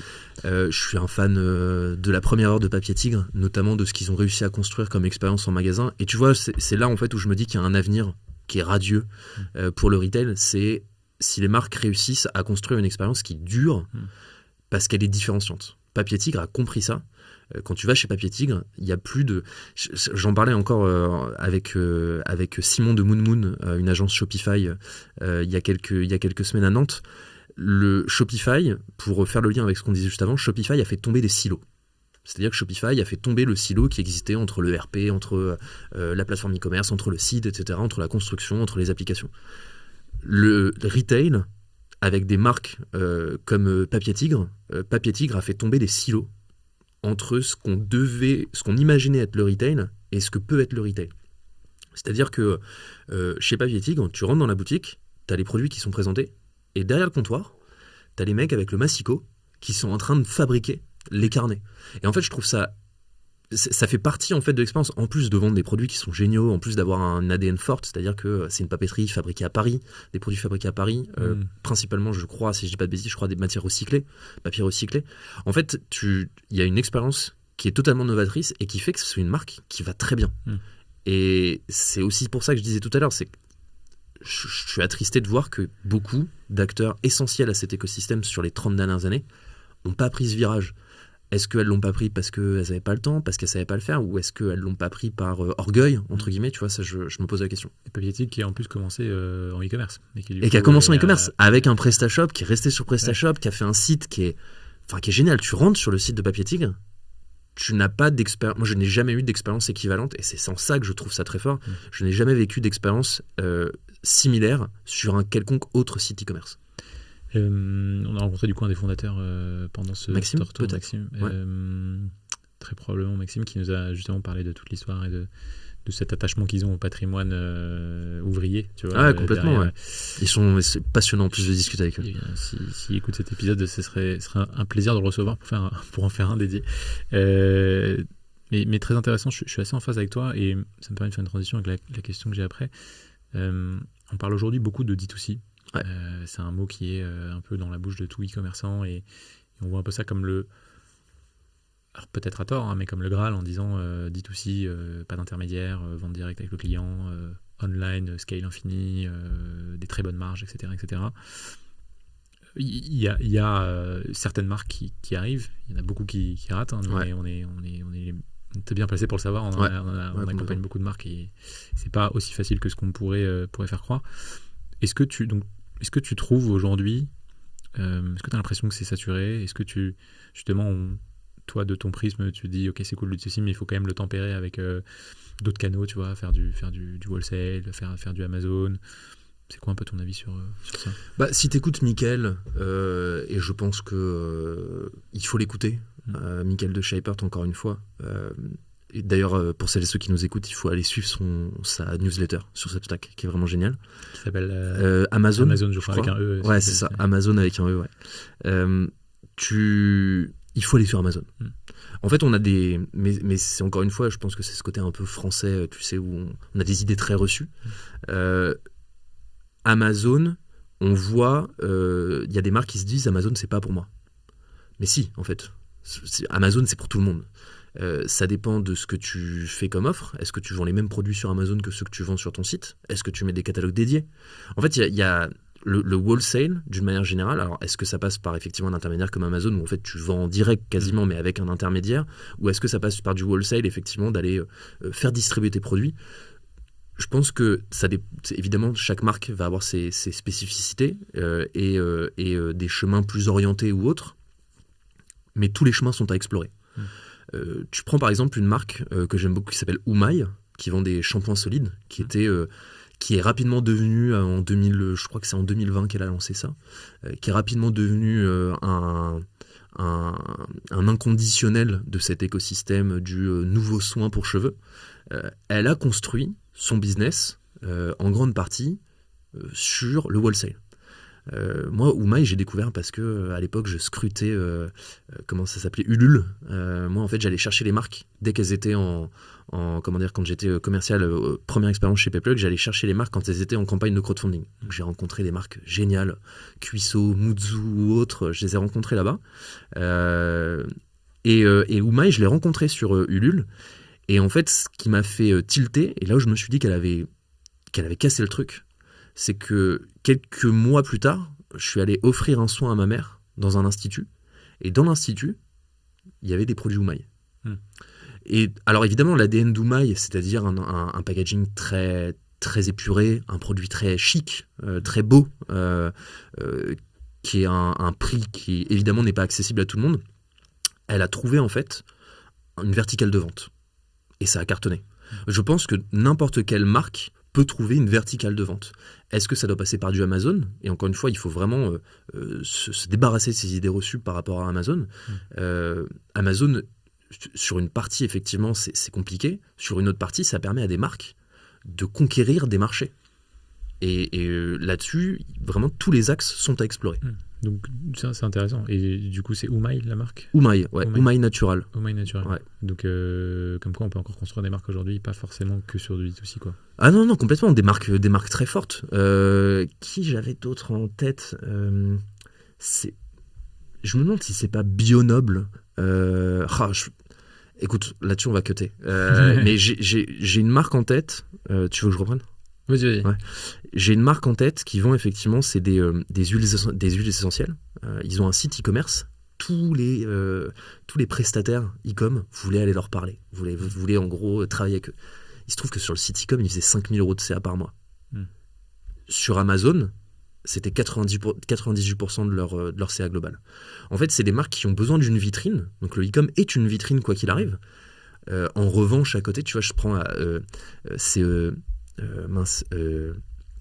c'est pas Tiger, c'est une marque pareil de cosmétiques qui faisait beaucoup, c'était des mascaras et autres. Il me semble qu'il s'appelle Alexis, le mec qui a monté ça. En gros, c'est pareil, son site, en gros, il faisait 5-10 000 € de CA par mois. On avait tous envie de bosser avec lui. Et c'est évidemment, en plus, je suis fan de ce genre de marque.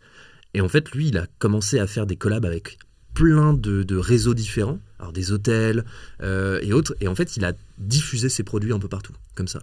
Donc oui, tu peux construire une marque aujourd'hui qui n'est pas vitalement attachée à un e-commerce, quoi. Intéressant.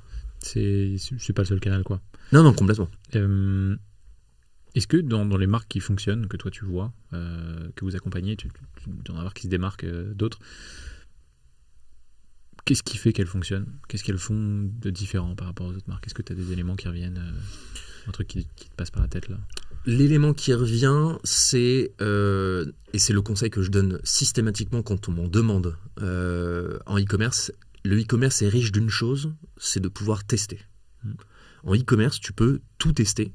Évidemment, pas sur la peak season une semaine avant BFCM, mais tu peux tout tester. C'est-à-dire que tu peux mettre en place un outil, par exemple, qui va te faire de la recommandation de produits, donc un outil très merch sur ton Shopify. Je prends l'exemple de Shopify parce que c'est l'exemple le plus probant aujourd'hui. Tu peux tester une application. La plupart des applications qui sont sur Shopify peuvent être testées pendant 1 semaine, 2 semaines, 1 mois.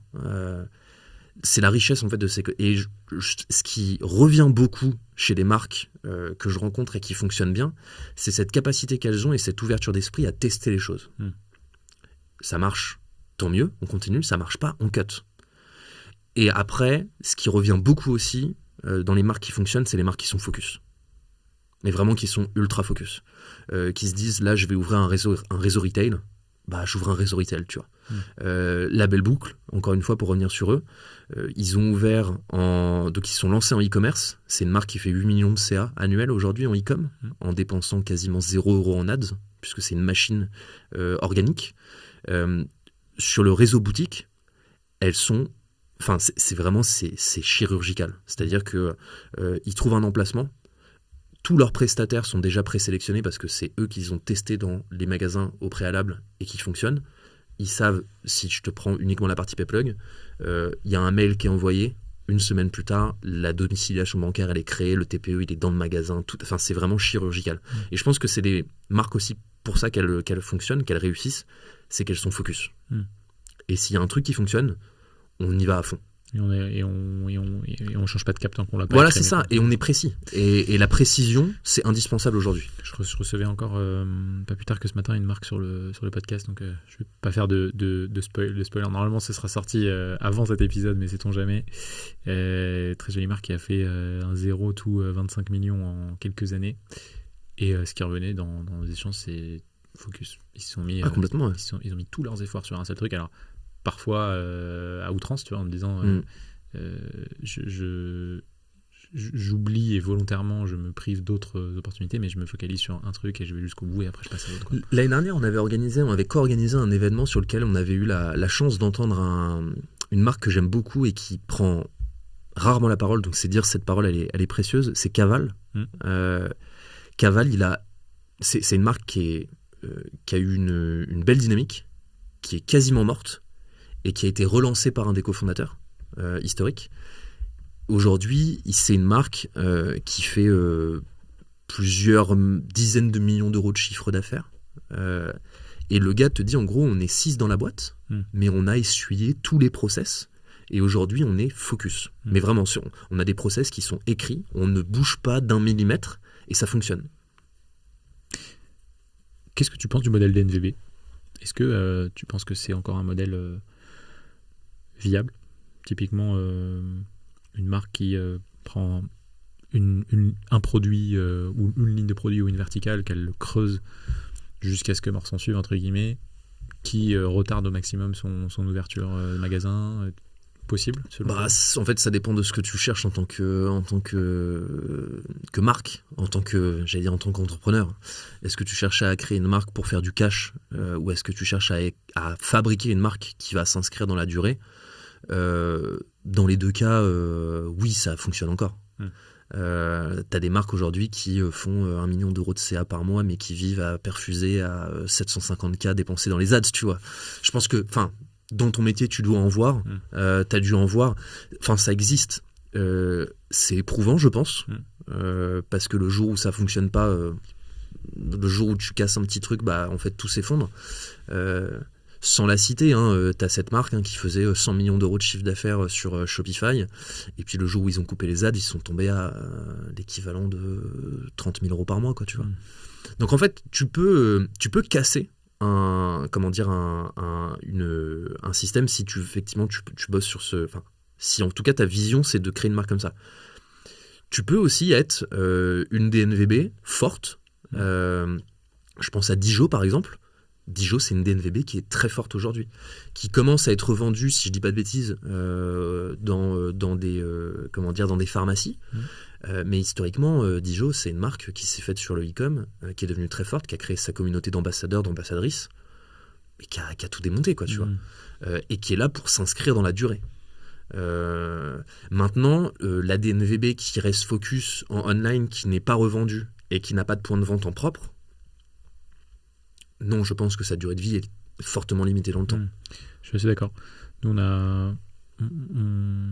j'ai reçu, tu connais peut-être Florian Deveau de Facette, qui est l'ancien CMO de Wopilo. Ouais. Et on a fait tout un épisode autour de, grosso modo, le branding, qui est un peu son fer de lance. Mais au-delà de ça, le sujet sous-jacent, c'est qu'est-ce qui limite les marques dans leur croissance au-delà de 5-10 millions d'euros de CA. Et on tombait finalement assez d'accord sur le fait que tu peux aller très très loin, notamment, comme tu le dis, avec des modèles ads, et nous, c'est aussi ce qu'on fait pour certaines typologies de marques qu'on accompagne. Mais tu as souvent un plafond où tu as besoin d'aller chercher plus loin, tu vois, en ayant une stratégie de marque, en ayant une stratégie communautaire, en ayant d'autres canaux d'acquisition, en étant présent en magasin, en ayant, que ce soit des boutiques en propre ou des pop-up ou des distributeurs.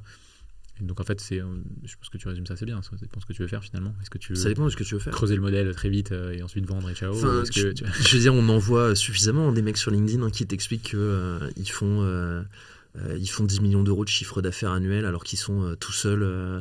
Tu vois, en fait, ça existe. Je ne suis pas sûr effectivement que leur objectif ce soit de faire d'inscrire une marque dans le temps, dans la durée. Est-ce que tu vois des modèles un peu émergents au loin qui arrivent?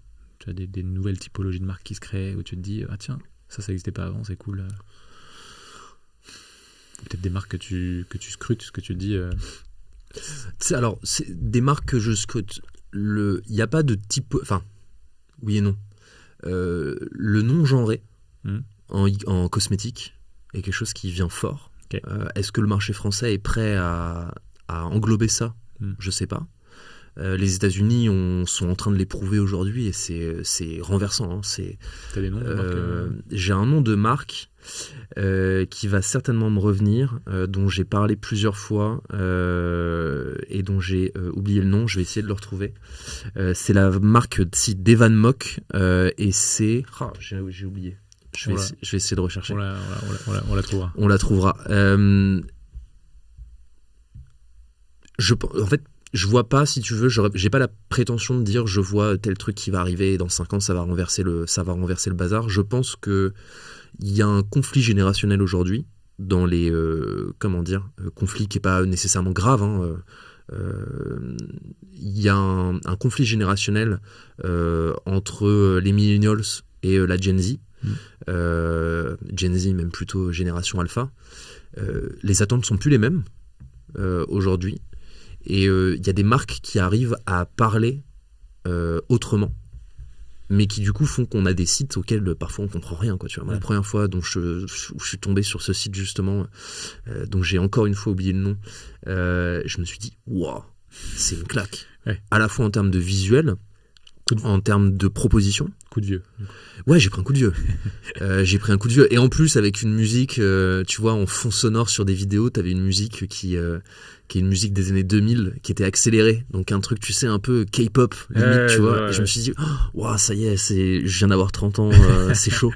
Donc, il y a des marques qui arrivent aujourd'hui, qui parlent à des gens, qui parlent à des générations qui n'étaient pas là hier, sur le e-com. Et je pense qu'on va prendre un coup de vieux, effectivement. Mais tant mieux. Ouais, je suis assez d'accord. On le voit aussi même dans les usages, nous, un peu plus en amont, tu vois, la marque sur les usages, les réseaux sociaux, tu vois. C'est tout bête, mais il y a 5 ans, TikTok était un réseau de jeunes. Aujourd'hui, l'audience a vieilli, tu vois. Ouais. Donc, c'est TikTok qui sortait cette stat. Ils ont plus de 70% de leurs utilisateurs ou 50-70% qui ont plus de 25 ans, tu vois. Donc c'est plus... Alors si tu vas même dans cette granularité-là, il me semble avoir lu que 30%, un tiers des utilisateurs TikTok ont plus de 55 ans. Ah bah tu vois, comme quoi Et alors ça moi je l'ai découvert à travers nos clients. On a je fais un mini aparté, mais on a un client qui vend des produits cosmétiques, et entre autres un de ses best-sellers, c'est une huile anti-repousse de poils. Ouais. Qui marche très bien, qui a plein d'avis clients, c'est son produit phare, entre guillemets. Et en fait, dans cette cible, bien évidemment, tu as entre autres des femmes ménopausées, donc, dont l'âge est souvent au-dessus de 50 et jusqu'à plus. Et en fait, ils ont un compte TikTok sur lequel ils ont commencé à poster des témoignages tournés, tu vois, par des clientes qui sont, pour le dire d'une autre génération, de manière politiquement correcte, qui sont pas forcément très à l'aise avec, entre guillemets, les smartphones, tu vois. Et donc le truc filmé un peu à l'arrache, la qualité est pas dingue, le montage, et du coup ils l'ont posté brut comme ça.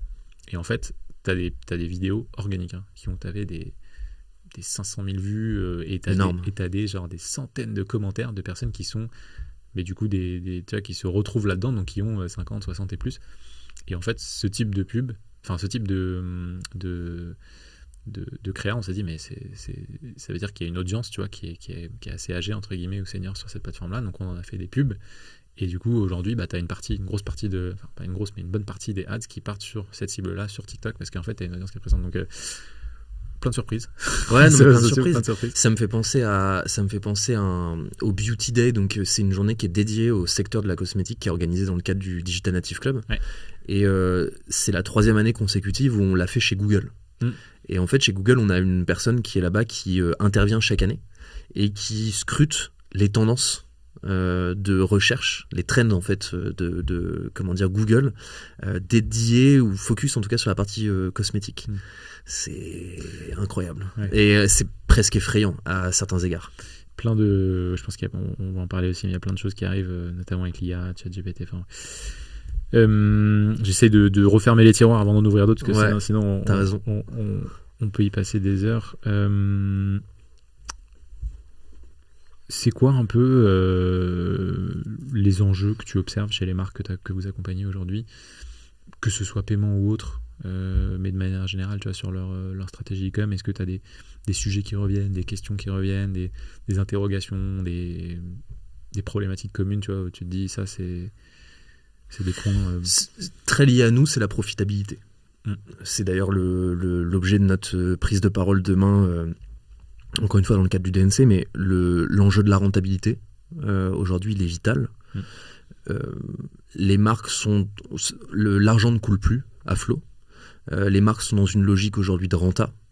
Et donc, où est-ce que je vais tirer à droite et à gauche pour aller chercher de l'EBITDA?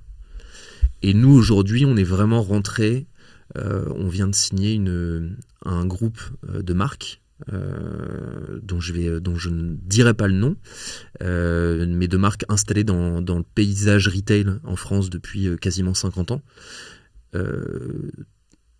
Ils sont venus vers nous, très honnêtement, en disant « Les gars, on cherche la renta ». Tu le vois de toute façon, hein, les marques aujourd'hui, ça part en RJ dans tous les sens. Donc l'objectif des marques là, c'est de faire attention à leurs coûts. On n'est plus dans la dépense à outrance. Nous, l'enjeu qu'on voit aujourd'hui, c'est les marques qui viennent effectivement nous voir en disant les gars, qu'est-ce que vous pouvez nous proposer niveau tarif? Et donc on arrive aussi avec un autre discours qui est de dire ouais, on va vous accompagner, on va trouver une solution. Rien de pire pour nous qu'une marque qui meurt, quoi, tu vois. Je dis pas qu'on va, faites l'aumône chez nous et on sera là, mais en tout cas on va essayer de trouver des solutions. Et c'est aussi une des différences qu'on a avec une des différences majeures qu'il y a avec beaucoup de nos concurrents, c'est que on a une équipe qui est très présente pour nos marchands, que ce soit côté AM, que ce soit côté sales ou autre. On est très proche de nos marques et donc on comprend aussi leurs enjeux. Dès lors que tu as un sujet qui est de dire les gars, en gros, faut que j'aille chercher, je sais pas, qui a la concurrence et qu'on lui dit gars, on va te faire économiser 0,5% d'EBITDA, bah, tout de suite les yeux, encore une fois, les pupilles s'écarquillent, quoi, tu vois. EBITDA, c'est le mot magique. C'est le mot magique. L'EBITDA, vraiment, moi, maintenant, c'est depuis un an, on parlait beaucoup de solutions made in France. C'est toujours un vrai argument, hein, le fait d'avoir un prestataire dans une logique de souveraineté haute, d'avoir un prestataire de paiement français. Mais l'EBITDA aujourd'hui, vraiment, moi, c'est un de nos arguments. Je dis pas que c'est un argument au terme vicieux, genre les gars, on va vous faire gagner de l'EBITDA, mais véritablement, c'est pas une de nos promesses, mais c'est un des leviers aujourd'hui qui est le plus fort et que les marques viennent chercher aussi. Et puis c'est surtout ce que tout entrepreneur regarde à la fin de la journée ou du mois. C'est à la fin du spectacle que tu payes les artistes. Donc nous, on est là pour que les artistes y gagnent le plus possible. Très jolie métaphore. J'aimerais bien avoir ton avis sur cette question, particulièrement parce que vous êtes une solution française. On l'a pas dit, mais solution française construite en France. Franco-française. Ouais. Vous travaillez avec d'autres acteurs français, PrestaShop également solution française. Ouais. Donc cette question risque peut-être de te titiller un peu, mais ça m'intéresse d'avoir ton avis.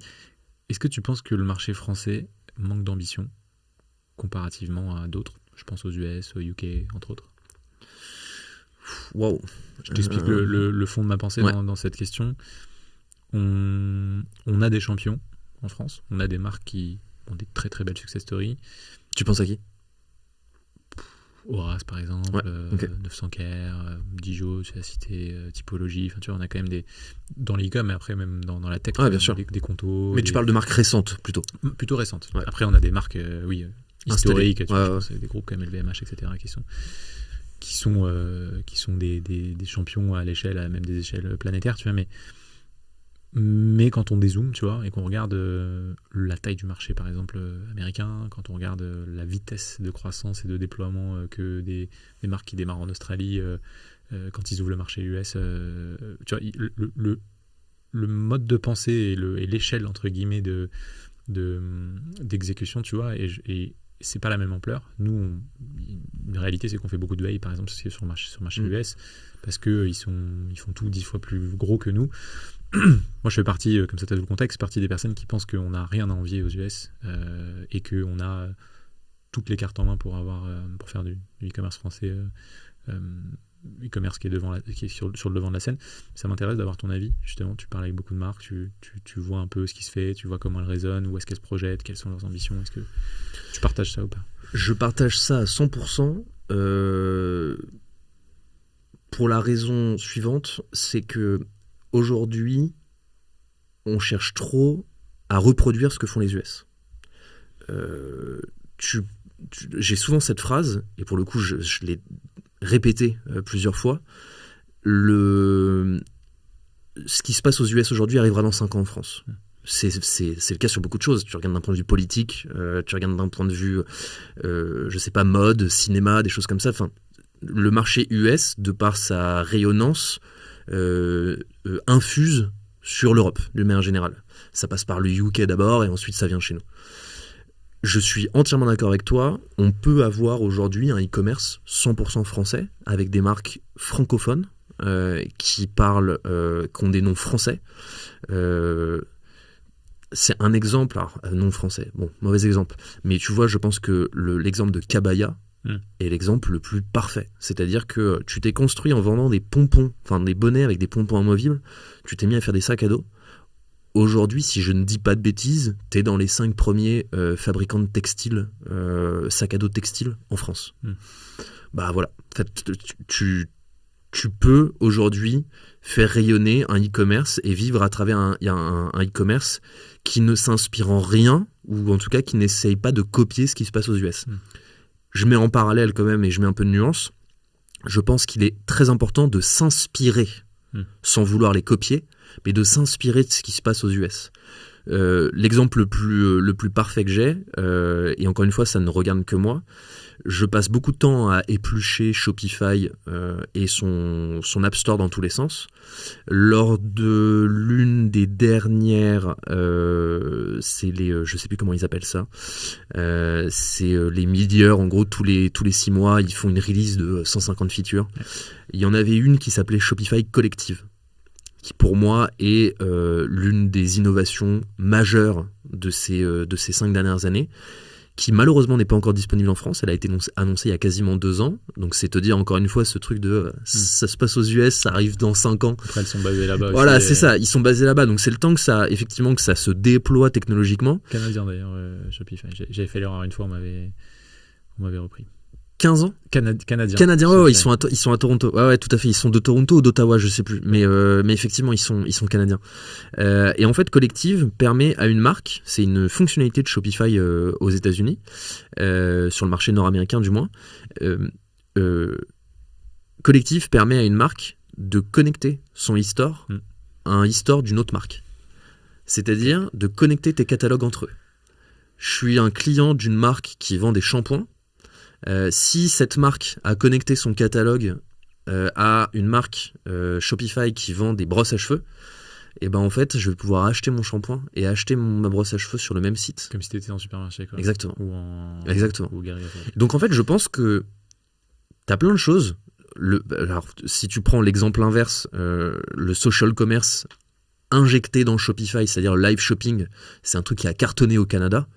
Aujourd'hui, on en est très très loin en France et je suis pas sûr qu'effectivement le live shopping à proprement parler, pas le social commerce d'une manière générale, mais plus précisément le live shopping se mette à décoller en France. Tu le vois d'ailleurs, hein, tu as Live Me Up par exemple, qui est une application qui fait partie de l'écosystème, qui a été montée par un Français. Il est parti vivre à New York parce qu'en fait le marché, il a beau être en France, le marché où tu avais le plus de marchands qui utilisaient sa solution, c'était aux États-Unis. Donc il vient de déménager à New York. Mais c'est pour ça, je mets un peu de nuance. Il faut pas copier le marché US, il faut s'en inspirer. Parce qu'il y a beaucoup de choses qu'ils utilisent. Et ensuite faire le tri. Tu bouffes de la newsletter, tu bouffes du contenu dans tous les sens, tu vas sur le blog de Shopify, tu regardes un peu tout ce qui se passe, et tu tries. Et il y a pas mal de choses qui sont effectivement explorées. Assez en phase. Et je leur dis, je pense qu'on a... En fait, moi je suis fasciné depuis que je suis dans l'e-commerce, donc ça fait... Si je compte mes années Meta, ça fait maintenant 5-6 ans, tu vois. Parce que chez Meta, j'accompagnais des retailers plutôt traditionnels qui étaient des grandes enseignes, par exemple. Je bossais avec Kiabi, Decathlon, Leroy Merlin, entre autres, mais aussi plutôt des pure players. Des dinosaures. Certains qui ont bien pris le virage, d'autres un peu moins. Decathlon, c'est... Decathlon, qui a d'école. Leroy Merlin. Globalement, toute la galaxie Mullier sont plutôt bons. Mais tu vois, ce qui est assez marrant, on parlait tout à l'heure de wholesale. Qu'est-ce qui a fait que Leroy Merlin a autant décollé en e-commerce ? C'est que c'est devenu une marketplace. Ah oui, entre autres. En fait, le fait qu'ils aient multiplié par 100 leur catalogue produit fait que du coup, tu multiplies potentiellement par 100, je le dis de manière très bête et méchante, mais le nombre de personnes qui viennent visiter ton site. Quoi. Ouais, clairement. Je crois que Decathlon avait ouvert aussi avait ouvert un moment, et puis Decathlon, ils ont su aussi prendre le virage du reconditionné. Ils ont ouvert un Shopify. C'était assez ouf d'ailleurs. Decathlon a ouvert un site Shopify pour Decathlon seconde vie, quoi. Incroyable. Et non, mais très très très fort. Moi j'aime beaucoup ce qu'ils font dans l'expérience client aussi, c'est nickel. Ouais, complètement, ouais. De l'omnicanalité, tu commandes en ligne, tu vas chercher dans les magasins. Je parle de Leroy Merlin particulièrement. T'appelles sur ton numéro, t'as un numéro personnalisé qui en fait te dit, avant même de placer quelqu'un, t'as un petit enregistrement audio qui te dit où en est ta commande parce qu'il repère que c'est toi. l'expérience nickel. Des fois ça bug, mais globalement c'est très Ouais. bien fait. La transfo en tout cas c'est bien faite.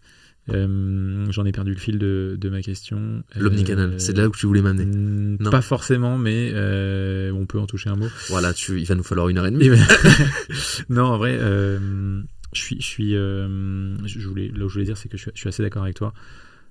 Depuis mes quelques années dans l'e-commerce, je suis assez fasciné de voir à quel point il y a des marques qui arrivent à sortir des trucs de terre qui sont pas forcément justement totalement inspirés que des US, tu vois. On a cité quelques-unes tout à l'heure, mais il y en a plein.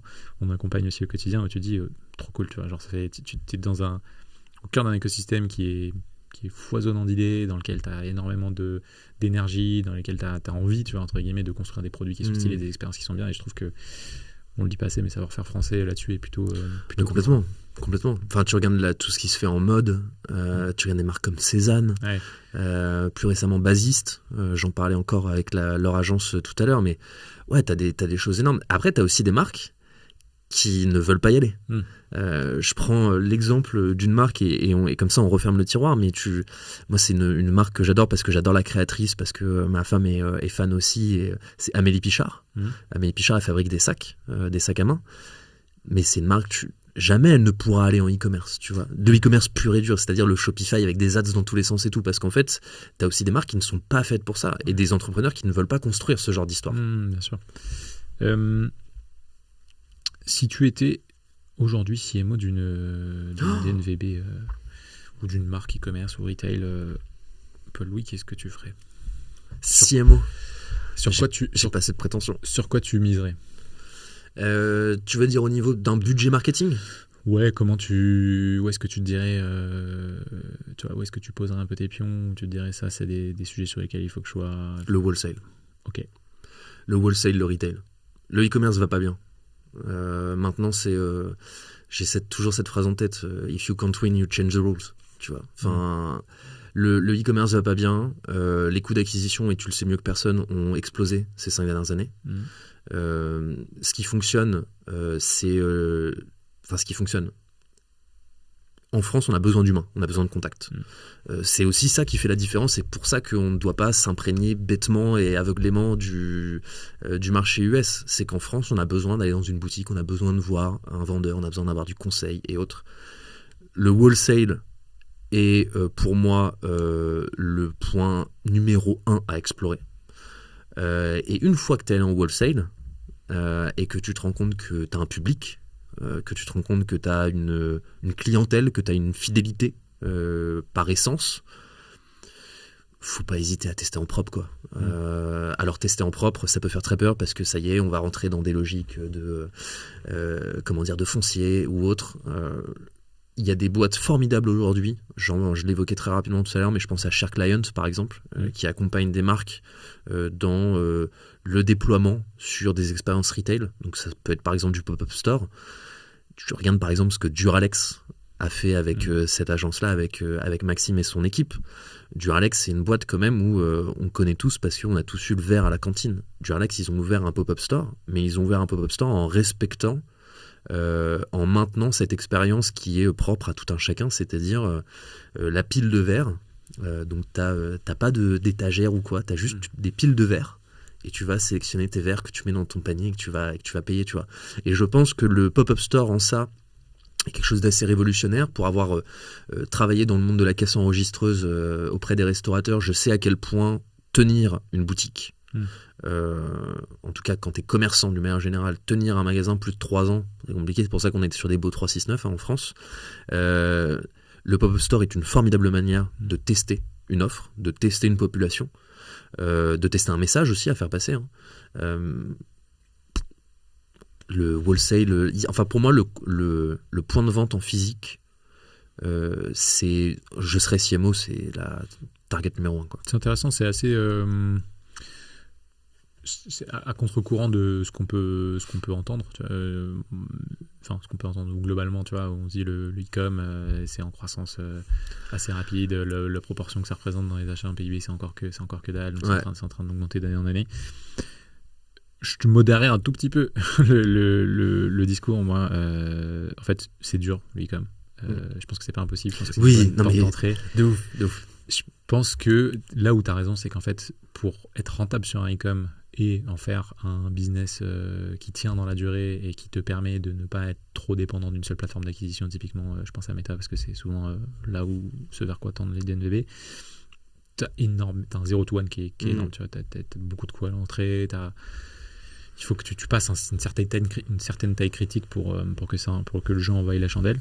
Je pense que c'est beaucoup plus dur qu'avant, mais ça ne veut pas dire pour autant que c'est impossible. Nous, on le voit tous les jours, tu vois, des marques, mais là où je te rejoins, c'est que c'est pas le taux de succès, c'est pas 1 pour 2, quoi. C'est plus, en tout cas, de marques qui arrivent à tirer leur épingle du jeu. Nous, dans notre échantillon représentatif, c'est plus 1 ou 2 pour 10, tu vois. Ouais. Et encore. J'allais dire 1 pour 10. Et encore, tu vois. En fait, je suis entièrement d'accord avec toi. C'est pour ça que tout à l'heure, j'ai voulu planter le décor, entre guillemets, mais je suis assez d'accord avec toi. Il y a de la place pour réussir. Ça nous fera des titres pour les ouais, c'est ça. des rushs. Il y a la place pour réussir. Maintenant, il y a aussi une réalité qui nous dépasse. Une marque qui mise beaucoup sur Amazon et le jour au lendemain, Amazon décide d'arrêter, c'est Google Ads. Tu vois, en fait, il y a une réalité qui dépasse les marques, qui fait qu'aujourd'hui, une dépendance qui fait qu'aujourd'hui, rien n'est moins sûr. Rien n'est moins sûr que de t'arrêter du jour au lendemain ou de finir en RJ parce qu'en fait, tu te rends compte que là, t'es passé t'as divisé par 10, tu vois, ton CA, ou tes coûts ont explosé. Donc, c'est en ça que mon discours notre discours doit être aussi mesuré, il y a de la place, faut être sharp, quoi. Ouais. Faut être très très sharp. Et c'est en ça que je ne serai jamais e-commerçant et que mon rôle de spectateur, c'est terrible à dire, mais mon rôle de spectateur et en même temps aussi de passe-plat. Moi, je me considère comme un passe-plat aujourd'hui, tu vois, que ce soit avec ma newsletter, que ce soit entre mes partenaires, mes clients, entre mes clients et nous en interne. Cette position de spectateur, elle me convient très bien. Le métier d'entrepreneur, représentant de marque aujourd'hui, j'ai un respect immense pour toutes celles et ceux qui nous écoutent et qui effectivement font ce métier-là, quoi. Je te propose un petit jeu très rapide avant de conclure l'épisode. Je vais t'envoyer des petites phrases et tu vas me répondre par vrai ou faux. Tu peux argumenter, tu peux élaborer si tu veux. Ouais. Y en a qui sont volontairement faites pour te trigger. Volou, j'espère que je vais y arriver. Je plaisante, on avait dit. Pas de... Je t'en prie. Stripe est meilleur que les autres payment service providers. Vrai ou faux? Sur certains points, oui. Okay. Sur d'autres, non. Les marques qui réussissent sont celles qui investissent le moins en stack tech. J'ai pas d'avis. L'ère du D2C touche à sa fin. Non, pas du tout. Avec l'IA, le SEO est mort. Non, au contraire. Au contraire. Okay. Moi, je crois énormément au SEO. Ok. Tu veux développer? Je pense réellement que l'explosion des ads, du coup des ads, est une opportunité formidable pour aller faire du SEO. Désolé, je te fais pas de la pub. mais je pense qu'effectivement, l'organique a de très très beaux jours devant lui. Ouais. Moi, je suis convaincu que, tu vois, dans notre portefeuille de clients, je vois, on a beaucoup de marques qui font... on a trop, à mon sens, de marques qui sont métadépendantes, tu vois, qui sont ads dépendantes. Moi, je suis le premier à dire warning, tu vois. Mix marketing.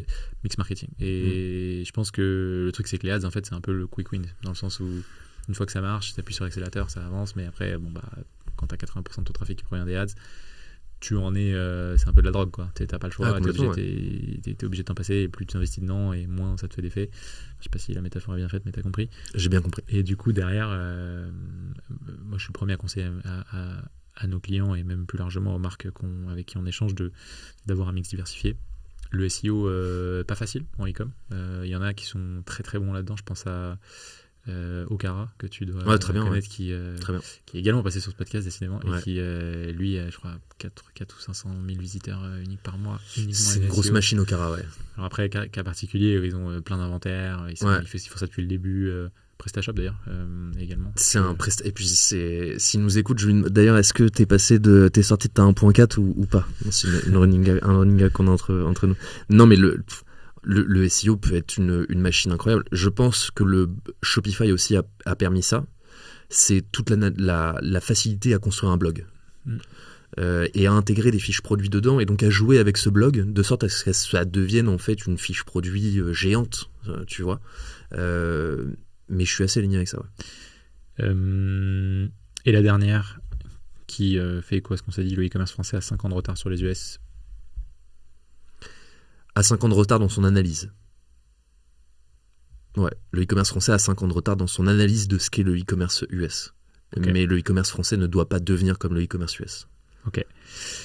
Est-ce que tu as une marque qui t'inspire en ce moment, que tu trouves cool, que tu regardes, si les gens veulent voir un peu un best in class, que t'aimes bien, qui est sympa, qui fait des trucs sympas en e-com, en retail? En e-com, retail. En retail, il faut aller dans un salon label boucle. Très clairement, même si on n'a pas comment dire les cheveux bouclés, je dis pas ça pour toi, mais même pour moi, je pense qu'il faut aller faire un tour dans un salon label boucle. Il faut comprendre ce que c'est la construction d'une expérience en magasin, puisque c'est pas seulement un salon, hein, c'est un salon de coiffure, c'est un salon de coiffure et une partie boutique. Donc il faut vraiment aller visiter un salon label boucle, en plus d'être des lieux magnifiques, les équipes sont géniales. T'as plein de marques qui m'inspirent. Je suis un fan de la première heure de Bonsoir, par exemple, qui est un e-commerçant pour le coup qui est très fort, qui a construit aussi sa réputation sur son produit, sur la qualité de ses produits. Il y a une boutique dans Paris, ils ont un magasin dans Paris, si je dis pas de bêtises, je crois que c'est dans le 2e arrondissement. Il y a plein de marques. Faut aller. Alors déjà, faut s'abonner à ma newsletter parce que je partage beaucoup de marques aussi à travers cette newsletter-là, et parfois effectivement là, tu vois, je repense à la marque d'Evan Mock dont je te parlais tout à l'heure, dont j'ai oublié le nom, mais je te la donnerai pour qu'on la mette en commentaire. J'ai cherché un peu tout à l'heure, mais j'ai pas trouvé. Non, t'as pas trouvé. Ouais, je vais essayer de rechercher. C'est déjà pas mal. C'est déjà pas mal. Ouais. Et où est-ce qu'on peut te suivre ou te retrouver si on veut te contacter? Alors historiquement, je poste beaucoup sur LinkedIn. Ouais. J'ai tendance à un peu lever le pied dernièrement parce que trop de messages. Pas que je reçois, hein, mais LinkedIn est devenu ces 2 dernières années un énorme flot de posts LinkedIn un peu dans tous les sens. C'est devenu un réseau social, hein, véritablement. Avant, je trouvais que ça se détachait un petit peu de ce côté réseau social par nature. Donc j'ai un peu freiné ma newsletter, et après envoyez-moi un message sur LinkedIn, je parle beaucoup, je réponds facilement. Donc LinkedIn, c'est Paul-Louis Bénard. Ouais, exactement. B-E-N-A-R-D. Ouais, exactement. Et la newsletter, c'est Anna King. Ouais. Exactement. K-I-N-G. Exactement. On mettra les liens dans la description. Trop bien. Alors, question que normalement je ne pose pas, mais qui vient de me traverser l'esprit. Est-ce qu'il y a quelqu'un que tu aimerais que je reçoive ici ou... E-commerçant ou pas? Ouais, tu te dis ce serait cool. Quelqu'un que t'aimerais voir dans ce podcast? Quelqu'un que j'aimerais voir dans ce podcast. T'as déjà reçu Moon Moon d'ici? Oui, c'était le premier épisode. C'était le premier épisode avec Simon. Et on a parlé principalement de qui veut être mon associé, donc peut-être qu'il faut qu'on fasse un épisode. Ouais, il faudrait que vous fassiez un épisode. Sur Shopify en plus, ouais, c'est vrai qu'ils sont très forts. Il y a Xavier Poitot d'Axome. Okay. Qui est une agence que tu connais certainement, qui est une grosse agence Shopify notamment. Et pourquoi est-ce que je dis ça? Parce qu'au-delà d'être d'un excellent copain, Xavier, c'est quelqu'un qu'on n'entend jamais au micro. Okay. Donc une parole qui, je pense, sera précieuse. Et je pense que ce serait intéressant de l'avoir au micro. C'est un petit challenge que je lui lance aussi en même temps. Et je note, magnifique. Trop bien. Écoute Paul-Louis, on est arrivé à la fin de l'épisode. On a fait quasiment plus d'1h30, donc tu vas devoir monter tout ça maintenant. Heureusement, c'est plus moi qui fais. De toute façon, je suis très très nul en montage, donc ce serait pas une bonne idée. Merci beaucoup. Avec grand plaisir. Et merci à toi aussi pour tout ce que tu fais pour l'écosystème, parce que ta parole est précieuse aussi. Bah écoute, je te renvoie le compliment. C'était très cool. On hâte de voir ça sur les écrans. Et puis, écoute, on te souhaite bon courage je crois que tu as un agenda très chargé sur les 24 heures, 48 heures qui se passent en ce moment. Donc, bon courage pour ça. Et puis on se dit à très vite. Avec grand plaisir. Merci à toi. Salut, Paul. Salut. Merci de m'avoir écouté jusqu'ici. J'espère que tu as pris autant de plaisir à écouter cet épisode que j'en ai pris à l'enregistrer. Si c'est le cas, tu peux laisser un petit avis sur Apple Podcast ou Spotify. N'hésite pas à en parler autour de toi ou sur les réseaux. Et je te dis à très vite pour un nouvel épisode.